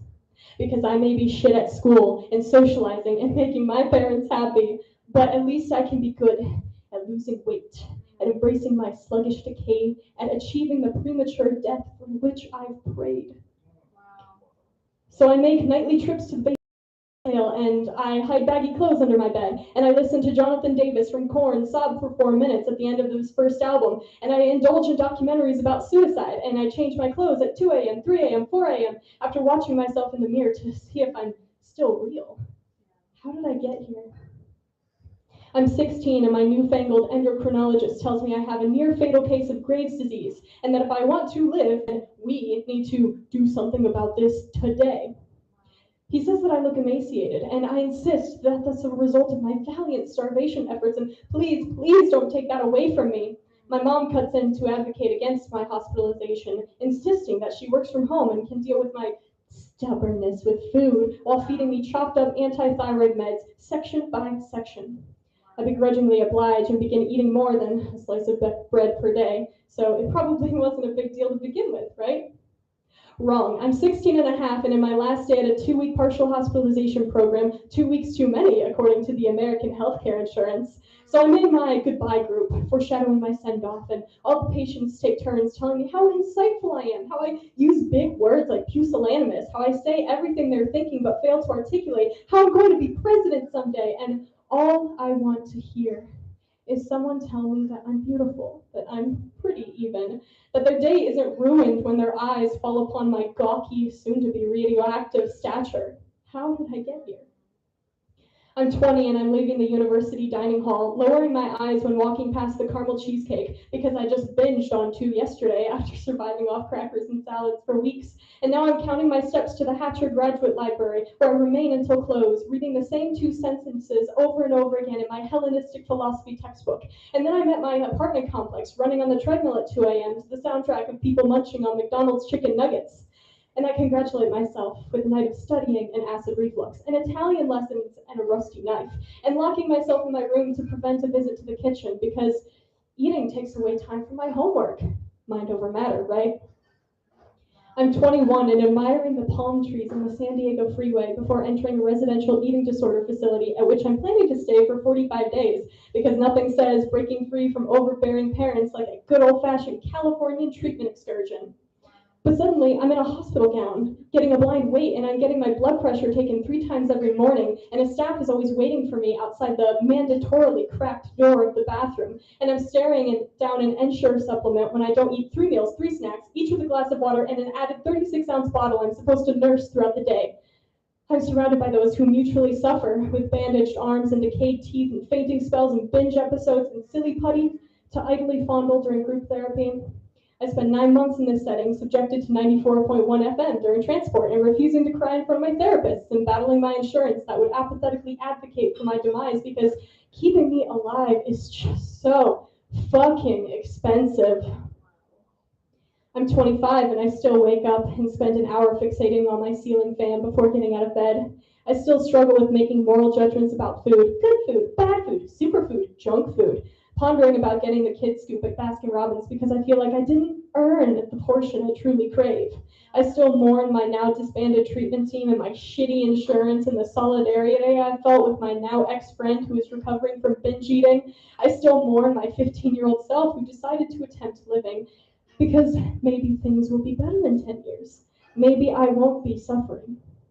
But 10 years later, I am suffering. How did I get here? How can I heal? Thank you.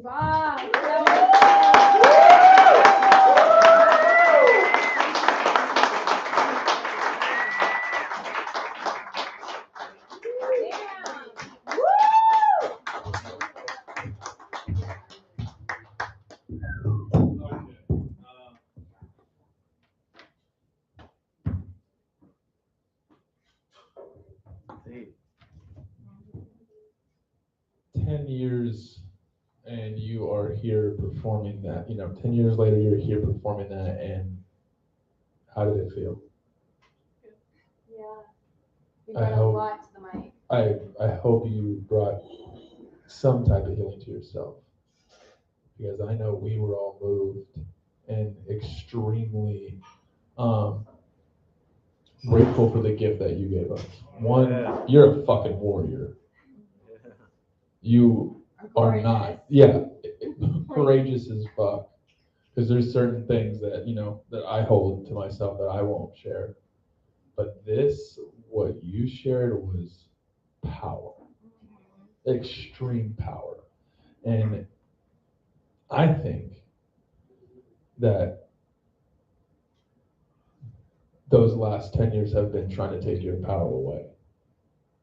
Not tonight. Not tonight.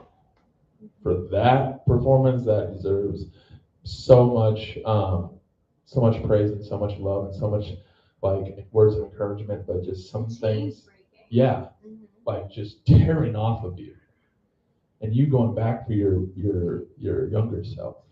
So there's some inner child healing that's coming along with this too. You going back for the 15-year-old that was thinking about eating when she didn't want to, and we just recently are kind of connected to this topic because my 10-year-old is going through some eating disorder with checking his weight and struggling to eat when he wants, and it's something that it's unsettling and hard to, putting it lightly, like hard to deal with, seeing what my child is going through, our child going through. But then I get to we get this glimpse of you and saying like, wow, okay, he can do it. And I'm so happy that you did choose to, continue to live, to choose, to battle, to gamble on yourself, and to be able to come up to the stage and say that prophetic freaking story, because that's your story. And you get to choose how it is told and the weight that it has for you. And call out the parents that missed it. Yeah. Not let that go unseen any longer. Yeah. And every time that you were in a freaking gown and they weren't there, I can relate to that.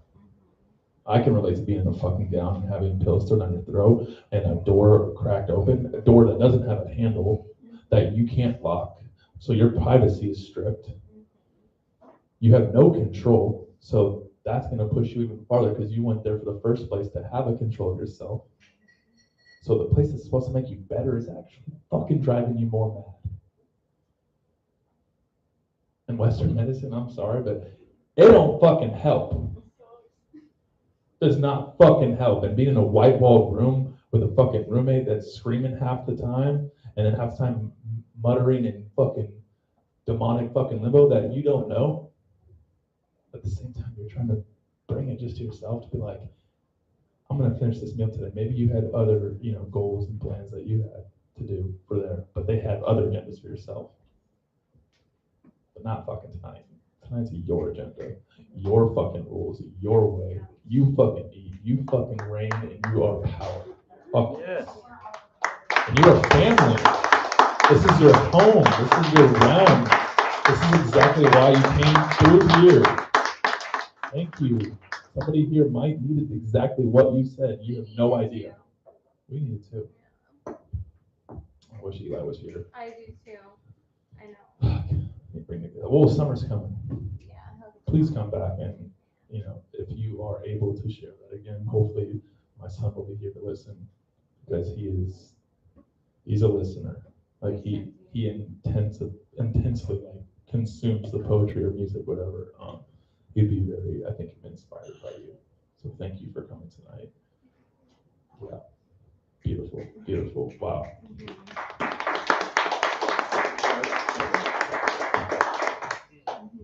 Yeah, you said some words I had no idea what the fuck they meant, so you're incredibly intelligent too. TJ? Next up to the mic, TJ. We're so sorry. Oh no. Lori. We've been self-indulgent. Yeah, I know. Lori? Lori? Lori! First time? First time. We got a motherfucking first time open this. Please welcome back to the fight. The for the very first time on the open fight poetry night. As in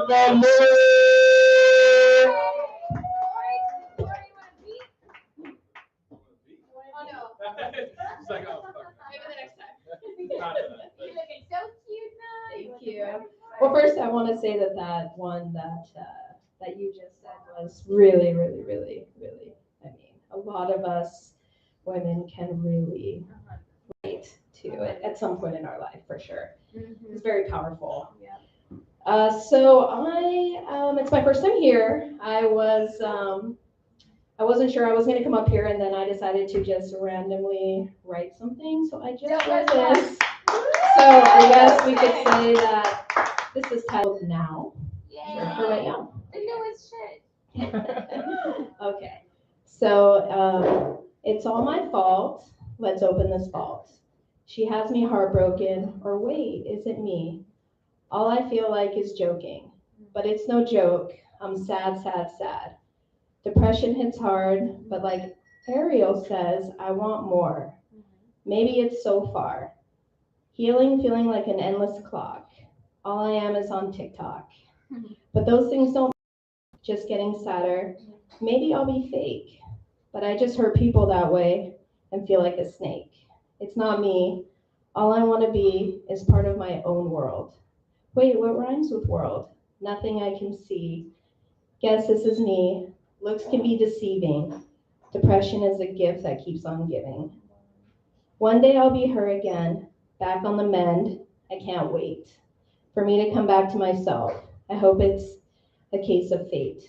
But I'll just keep singing for now from my favorite Morgan Wallen song, Me and All Your Reasons. Smoke on my clothes, liquor on my breath, devil on my shoulder, strangers in my bed, pills in my pocket, ashes on the floor. These bad decisions keep knocking on my door.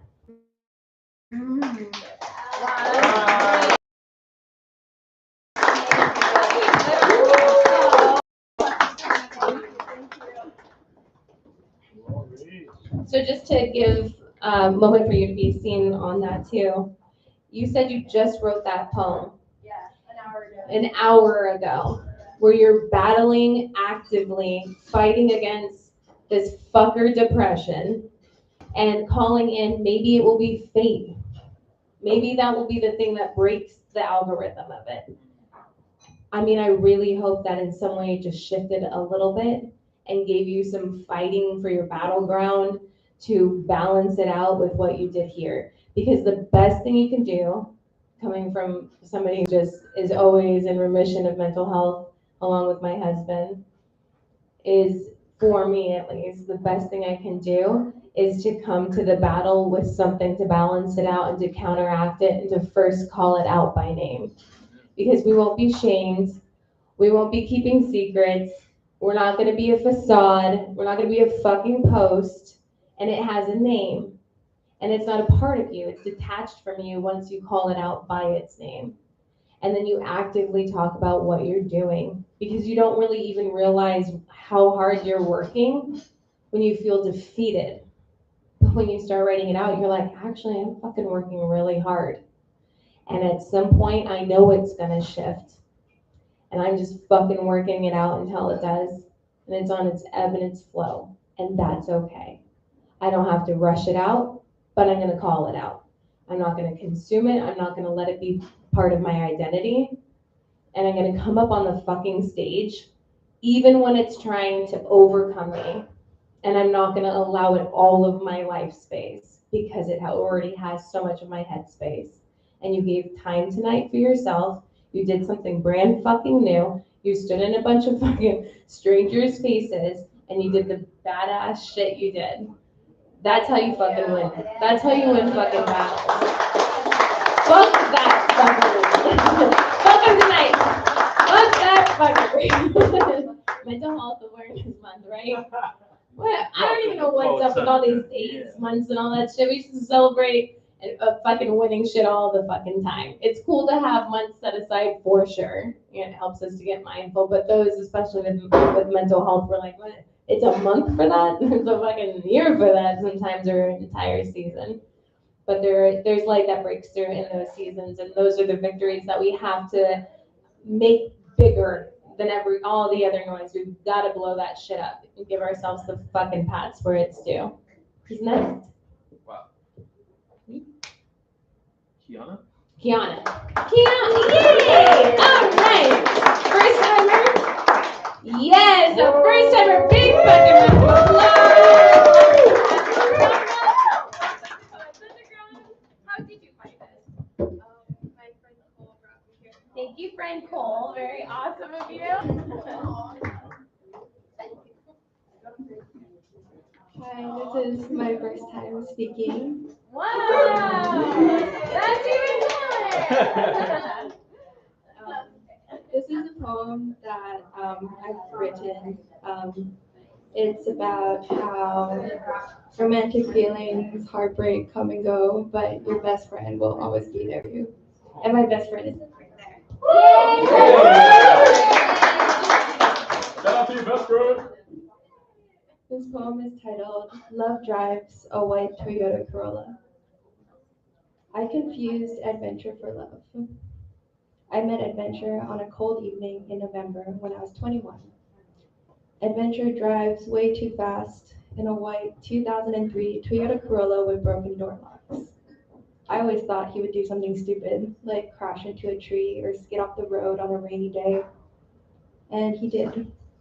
He drove way too fast and crashed straight into my chest and opened up a hole where a little glowing ball of light emerged. Adventure had rough, calloused hands that I thought fit well interlaced in mine, but maybe it was because I held on so tightly. He only invited me to stay over at his house when his parents were out of town, sneaking around like we were 15 years old again, doing something we weren't supposed to be doing. Cute. I never liked the smell of vodka until it was a scent that lingered on his breath as he whispered song lyrics into my ear like it was a promise that was only meant to be shared between the two of us. Adventure confessed to me on a warm afternoon in July, spur of the moment, reckless, just like how he did everything else in life. This is what I thought love was. Sitting next to him in the passenger seat of his white 2003 Toyota Corolla with broken door locks.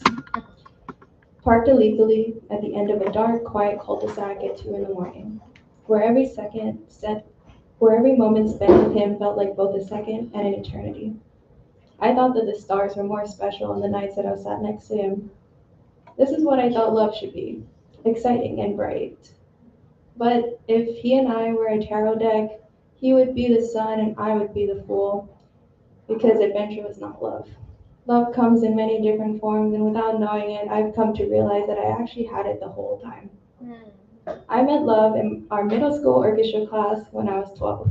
She played the violin and I played the cello. Love is my best friend. Adventure kept me awake every night, texting or calling until 4 a.m, but Love makes sure I'm in bed by 10 because she knows I have to be up early the next morning.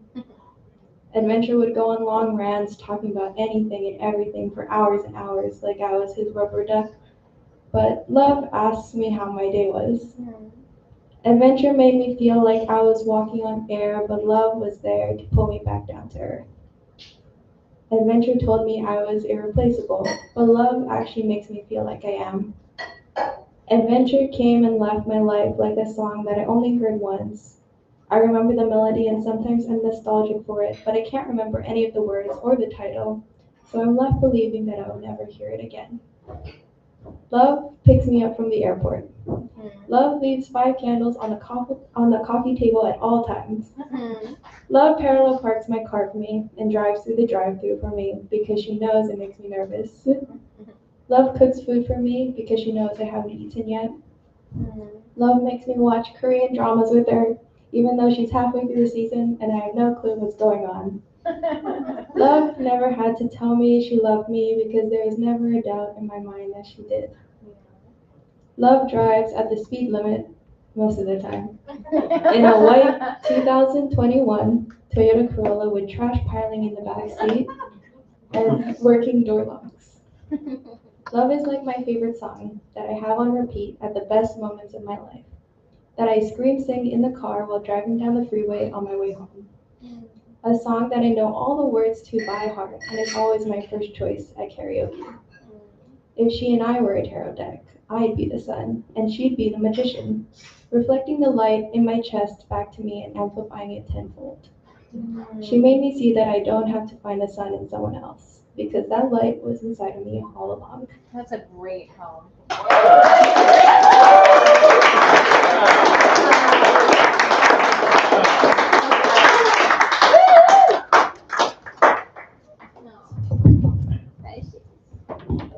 Y'all need to get a tarot reading together, because that shit would be great.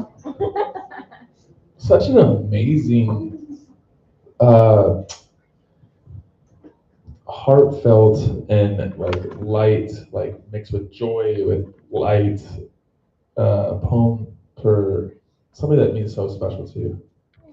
And the weight, the story type of, or the story of the poem and how it flowed was fucking amazing. How you tied it at the end to in the beginning and talking about the tarot cards twice. But it was such a well thought out, beautifully written piece of work. And I know that you hit her heart. And you know, like that's what love is. And love is you. You displaying that love for someone that you love is love. That's fucking beautiful. Love is doing an open mic in front of your head. Yeah. That sounds good. Yeah. That's love. Shit. Every time somebody comes up and does a love poem, I'm like, damn, do I gotta do one? Yes. All right.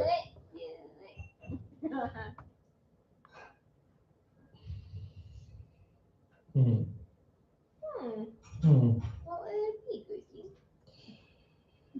I know. This is probably like one of my favorites. There is a love that exists at the bottom of a well, the rarest type of love.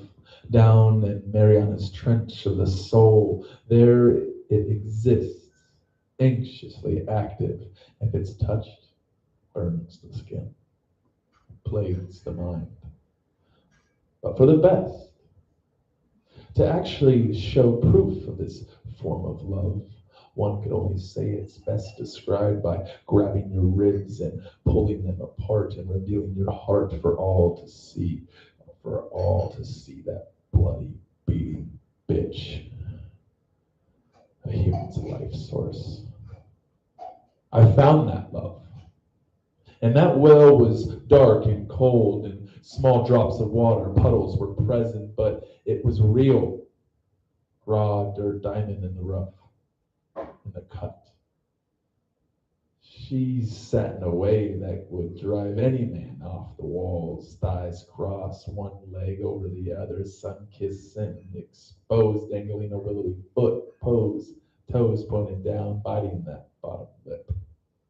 Peering over at me as my eyes roll to the back of my head. Yes, that is my love.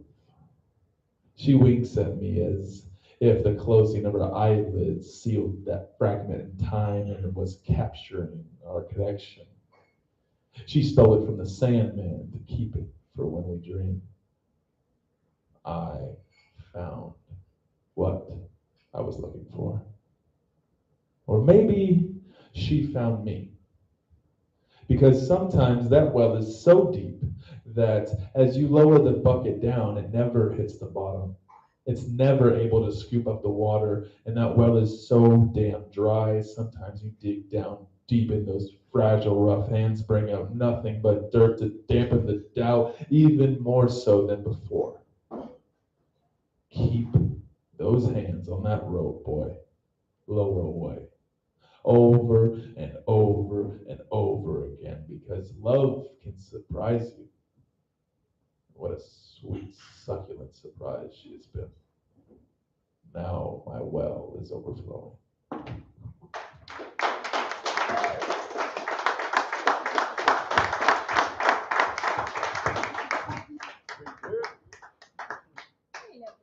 Hey. All right, we got two more. We have Mel. We have Mel. Come up to the stage. Are you a first timer? Yeah? Oh, please come and bless the mic and ask him for good night, man. How'd you find us? I actually live like right there, like that building. That's like, Yes, but how'd you find us? I mean, it's like right across the street. So. How'd you find us, man? Like down here in Oh, the well, secret room. I was just chilling with my cat, and then I was like, fuck it, let me get a drink, you know what I'm saying? Let's just go. I Are just you moved here. amazing? I just moved here, so I was like, some tequila would be cool.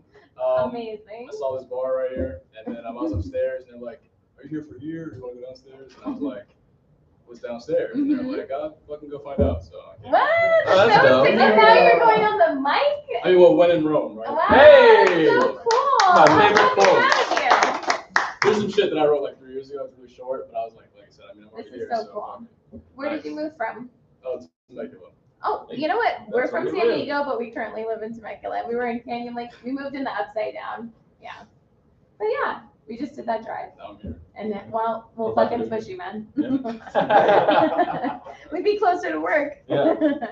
Mel, we're switching houses. You're cool with it? Good, I'm good. cool Already with it. agreed. I'm already here. So. And you're taking 5 kids. No, we can keep half. Oh, okay. half. 50% custody. Yeah, I'll do it. Let's Okay, do. I'll do it. All right. We'll take the cat. Don't worry. I got it. It's okay. I'll look it. I just got her. She's super sweet. Her name's PP. I also just got some heartbreak recently. So that was a really beautiful poem. It was great. It's some shit that I needed to hear. So I mean, I'm a fake guy. It was great. Also, Emily, that was really powerful. That was amazing. Congratulations to being you. It's pretty dope. Yeah. And thank you also. Congratulations to you too. That's really good. You learned a lot, and I want to be like you when I grow up. Aww, precious. That being said, I got 2 super short, really small poems here. Like I said, I didn't expect to be here to do all this tonight. There's some real poets out here, but this is like this shit I wrote like 3 years ago, so I'm already here. You're a poet. We're all poets. Yes. This first one is called Sweet Tooth. All right. Her smile is contagious, so much so it infects me through the phone. And now I'm sick in love, an ant love struck by this little ladybug. Her lips are like candy and her kiss so sweet to a sweet tooth kid like me. That's the end. That's so cool. All right, the second one is like the opposite of that. I wrote them like at the same time. It's called My Cold Sun. So, you were my shining star, but no matter how close, you were always too far. I was drunk in love, but you only took sips. Your touch set me on fire, and your kiss scorched my lips. But even the sun cast a shadow, and when your ball of fire had finally set, nothing survived but regret. Okay. So that's it. That's all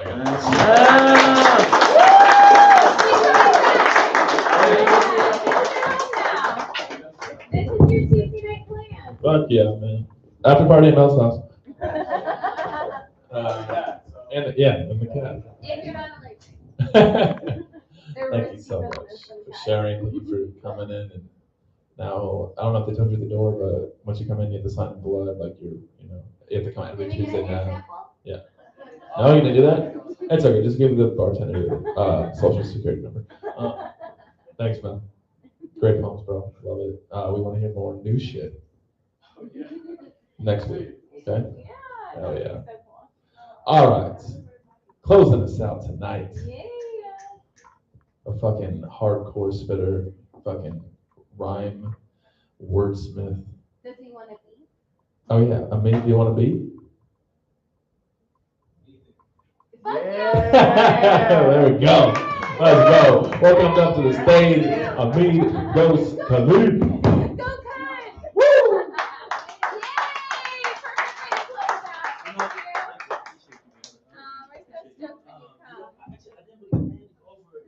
But man, it's very tempting though. Yeah. What you want to do? I'm gonna put that on top of strap. Just a snippet. This is exclusive. Oh, shit. Okay. Just a little snippet. What kind of beat? That demonic stuff. All right, Brian was on to something. The demonic one. Exorcism up in here. But just a little snippet, because I got something that I wanted to kind of put together. But so I'll just give you a little snippet. Oh, sure. Night night, Shredder.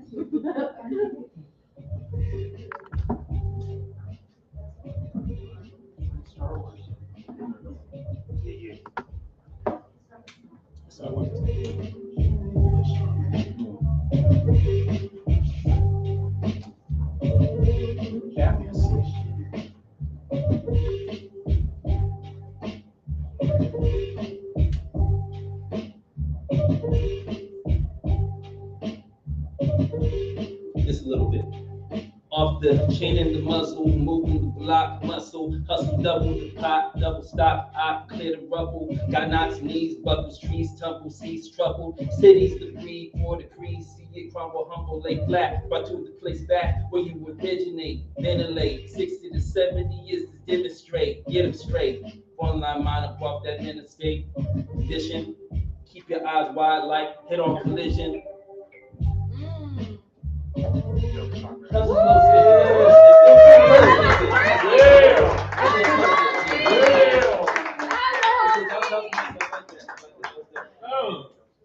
good.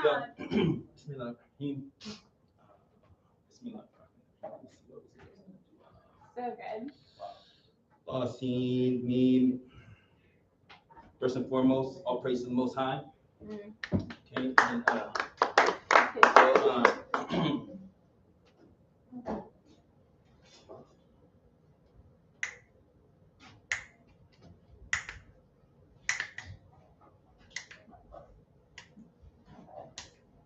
try not to get a snapping. working on ESA, you know, working on different tricks, skills, and tools of the trade. Okay. It's not my thing. All right, here we go. Messing with heads of material girls that's corn-fed. Wearing pearls. Like on Zeb dreads, waste of space, taste the paradox. A pair of birds to mock a case of deluged individuals really is pitiful. How we human beings, when times get tough, get critical and start to shaking and faking, we waiting around for some miracles. But miracles to be revealed in the soul, the spiritual is like dimes and gold pieces. But the letter head of the thesis, who really ready for when that heat increases so quickly, skipping out the hot kitchen. And like, was cooking good looking, fixing the storm to make the drenching of the, but two-faced still childishly behave.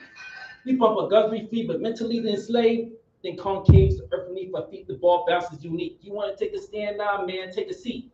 Humble yourself, buckle your beat, patch up your leaks. You claiming the streets and selling your peeps on something weak. That's marking the beast, dude. So, you know what I'm saying? You know how to do it. That's what I said. That's marking the beast, dude. This front and biz gotta cease. No wonder they say there's rumors of war before the peace. No justice, no peace, just us packing a piece. Click, tick, blow, blast back at the beast. Rage against the machine, bloodfest feast, annihilating regimes. The floods have reached survival of the fittest. I said survival of the fittest. The storm such a tempest you dabble in, sleeping with the devil as a mistress, relentless, contemptuous. Covered us, warmongers amongst us, drunkards intoxicated off ignorance. As the truth unfolds, the souls is dense. We see in what the future holds, and scrolling scripts controls intents. Land of the lost with stolen prints. Identity theft agents making moves on your fear factor. But sure enough, what comes around comes back at you. Playing king of the world, but our laws the master. Y'all's disaster at you. Following lust, swallowing dust till you're in the earth, bottled and crushed. Mankind desire sent that ass to the fire, banging over empires left for dead, no survivors. Lava than volcanic eruption, mass destruction. Boom! Once into the room, spontaneous combustion. Day of doom consumed the swoon-looking masses. Madness, sun and earth tilt off axis and crashes. Massive, beyond the average status. No friends or foe kins or co-partners offer. These grant and leave all cease from departure. Flee from their fathers, mothers, brothers, and daughters. But those who believe will receive when it starts up. Peace and relief, for you reap what you harvest.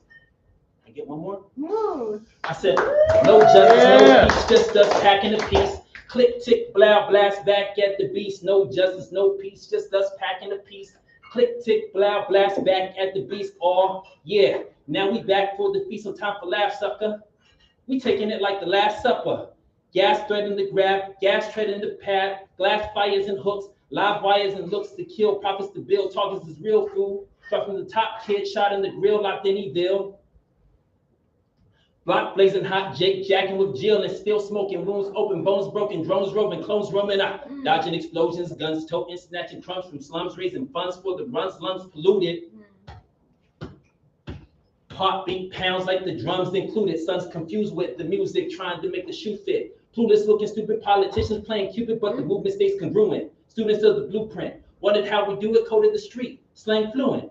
Executive premiere stars glue in the, hold on. I said, wondered how we do it, coded the street, slang fluent. Executive premiere stars a Google render circus, a law don't impose two fears on its servants. So many serpent surface and circle circus and servants and got you second guessing and questioning what you're certain in. So we reverse and reimburse them curses in reversal, then revert and insert the truth up in this madness. No justice, no peace, just us packing a piece. Click, tick, loud, blast back at the beats. Thank you, I appreciate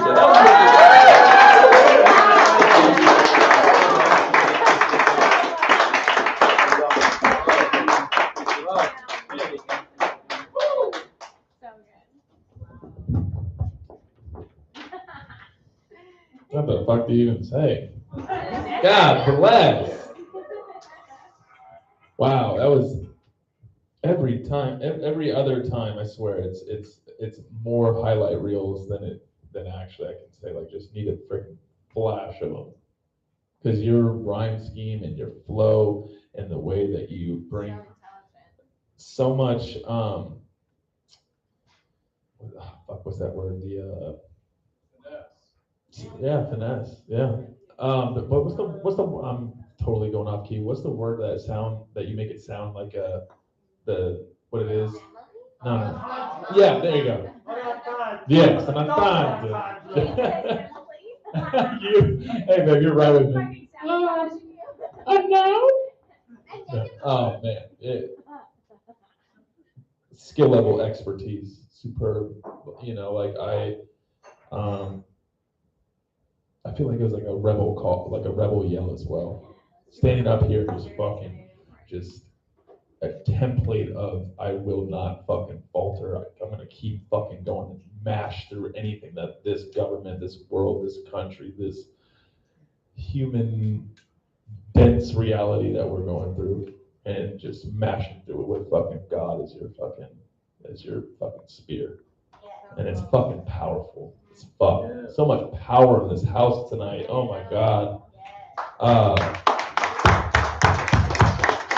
actually want to close it out with you and Pine. What's that? Doing word of the day with a beat. Yeah, we'll yell at him. Yeah, I need one of those underground beats, bro. Yay! Alright, are we all up for a cipher with Pine Word Wild, Anthony, Andy? Oh, it's 11:11. Oh! Wow. 11. Numbers up like crazy. We have a party at Grandma's. I know, I You want to explain word of the day and get a word? All right, word of the day is that y'all humbly folk. Nah.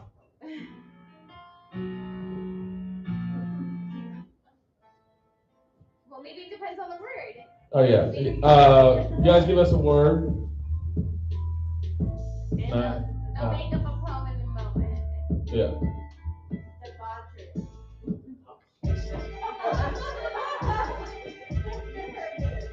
I didn't hear that. Any other word? Passion. No, that was the first. Passion? No, that was the first. I heard passion. No. That's a good word. I'm gonna use that one. Debauchery, passion. Debauchery. What is I don't even. I gotta look it up. That is the very first word to be called out. What was the word? Debauchery. Debauchery. You don't know The debauchery. word is I am debauchery. debauchery. That gives me no help. Hold on. Debauchery is. Google doesn't even know it.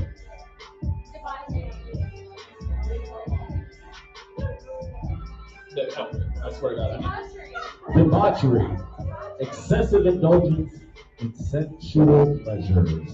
Sexual pleasures? Sensual pleasures. excessive indulgence, sensual pleasure, debauchery. According to Google. All right, run it, start it again. Yep.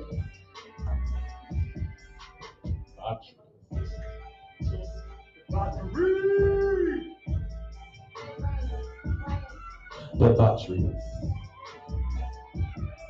Debauchery. The debauchery is I'm just putting in some work, trying to tell people how I feel, diving in my feels after work. Oh yes, indeed, this is what I'm gonna do till I beat myself on those beliefs, and I'm gonna keep it going. I have to be a debauchery is full. I want to touch myself in the middle of a pool. Oh yes, indeed, I have to have my wifey next to me everywhere I go. I have to flow and make it swift as it can be. Oh, yes, that's who I'm gonna be taking my stress off this chest, and I still have no regrets across this top chest. You think I'm lying? No, I'm really telling you all how I feel. Oh, I'ma walk up in this life and tell everybody that's for real, and I'ma know what I have to be. And if I have to say it freestyling on these little tiny beats, I got Shredder next to me to tell y'all it's okay. I have to go back to the old ways and tell y'all it's gonna be okay. It's gonna be okay. The bachelor, it's gonna be Oh shit. My brain is fried. Motherfucking Anthony coming up and he rides and yo, I'm a magician, I kick the sorcery, but motherfuckers always telling me I'm so debauchery. Oh no.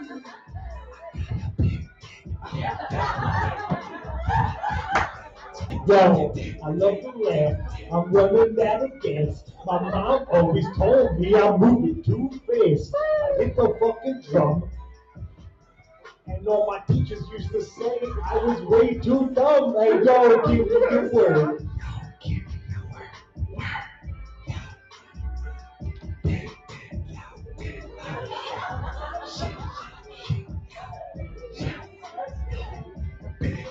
I make so many mistakes, but it's not my fault. But I like the poetry in the acid ball in the basement with all these people.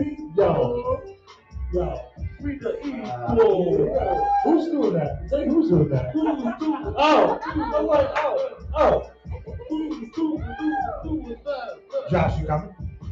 I think Josh wants to come up. Josh. Yeah. When I was a kid, I rocked Oshkosh Bagosh. It's time for this fucking dude, Josh.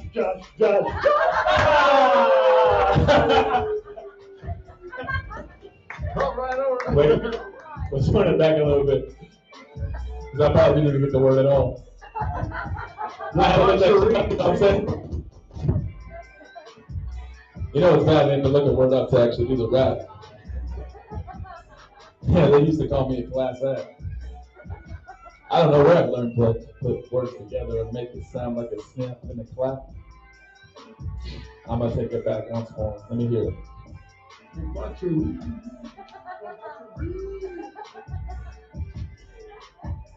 Indulging in so many different types of feelings.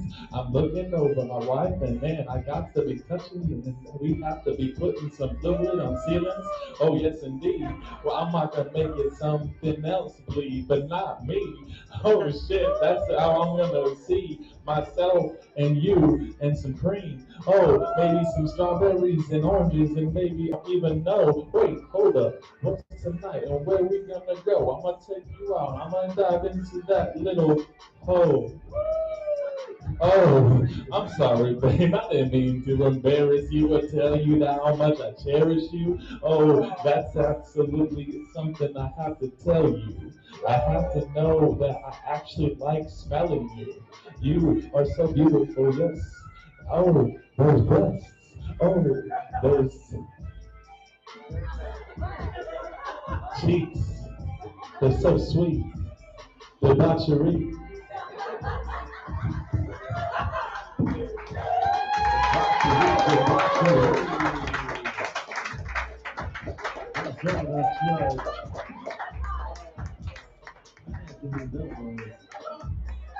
One more.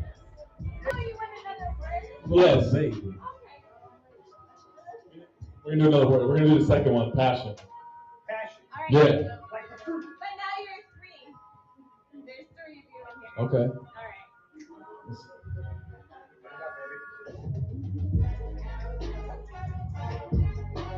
What else we got? What else we got? What else we got?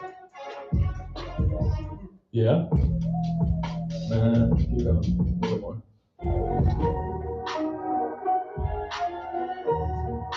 Okay. I can crack with this. Turn up.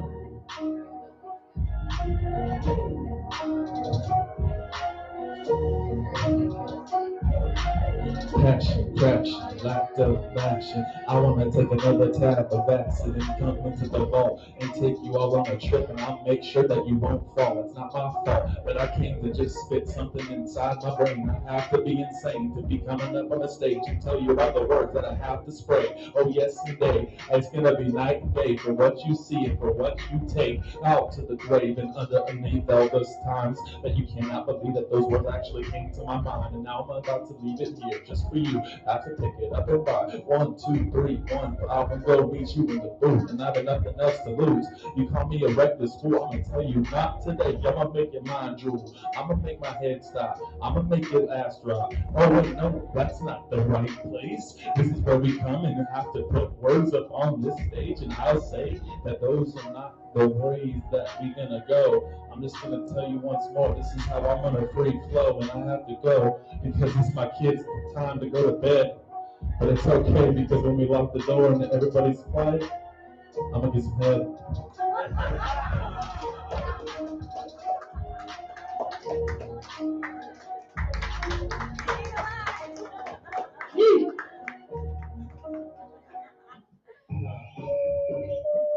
word is passion.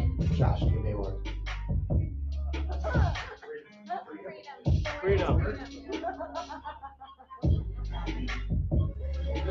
The word is awareness. Yo, freedom, happy places. Now, oh shit. Oh shit. Yo, I'ma tell you, step back like a elastic. I'm so cool with my motherfucking glasses. Hey yo, I met your mommy and your pappy. With my homies, I'm so happy. Cause I smoke the weed and I pump up the clouds. My name's Google, this is Poets Underground. So what you know, how I flow. Everybody know when I come through and yo. The devil came, the devil come. The devil came, the devil come. But I fight it back with my freedom. Oh, shit. Josh, guys.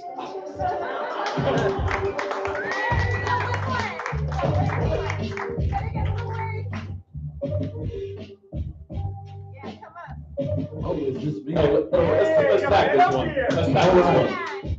Can I get a word? Speak. Speak. Socialist. I got the light there, you know this ish. Some things I'm political. Are you a socialist? Some things I'm socialist. But I'm just lyrical. Yeah, I'm so delicious. Put me on your wish list. Put the light up in my eyes. Who is Who this? is this? I'm blind. But yes, I'm telling you, I rhyme 24/7 at the time. You could see me on YouTube. Why? Yeah, I am that dude. But why? Because I show you. And that's the vision, that's my mission, to be happy with freedom, and I know when our kids win. They're speaking the same thing that I'm gonna do too. I got the passion and I'm gonna show you too. And everybody wanna do the things that you do. Ooh, what's another word? Yes, I can spit the verse on the curve, but you never see me swerve, cause I'm gonna stay straight, never fear, I'm gonna stay, yeah, I need another word right here. Underground, yeah, it's fantastic. I'm doing backwards like gymnastics. They never tell me never have it, but I'm gonna give it to you back like elastic snap. Oh, never with that whack shit. My name's Shaw Lee, you know, I'm always gonna be black flip. Oh, but that's only when I DJ, see me on Hillcrest, see the sea man. Yeah, really that's how I do it. Most of all, I do to get to the media influence, and that's why I'm on YouTube. And everybody YouTube, you can see what I do me. But I ain't got no clothes. I'm petty. Talking about you know, yo, look, you ready? Hell yeah, I get my clothes from JC Penney. I'm feeling real good, I'm feeling real heavy. I got the weight on my shoulders, I pass it to you. And yes, I told you that my vision, my view is a skill. And I am that dude, Tony Dude, who knew Poets Underground, that's what we to all of you. We all poets. We all poets, I love y'all, I love y'all. Thank you for coming out tonight. Yes, we are.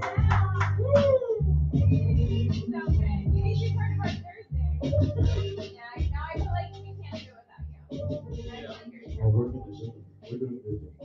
Thank you so much. Thank all of you guys so much. We sadly are. This is what it looks like when we don't want to end it. And yeah.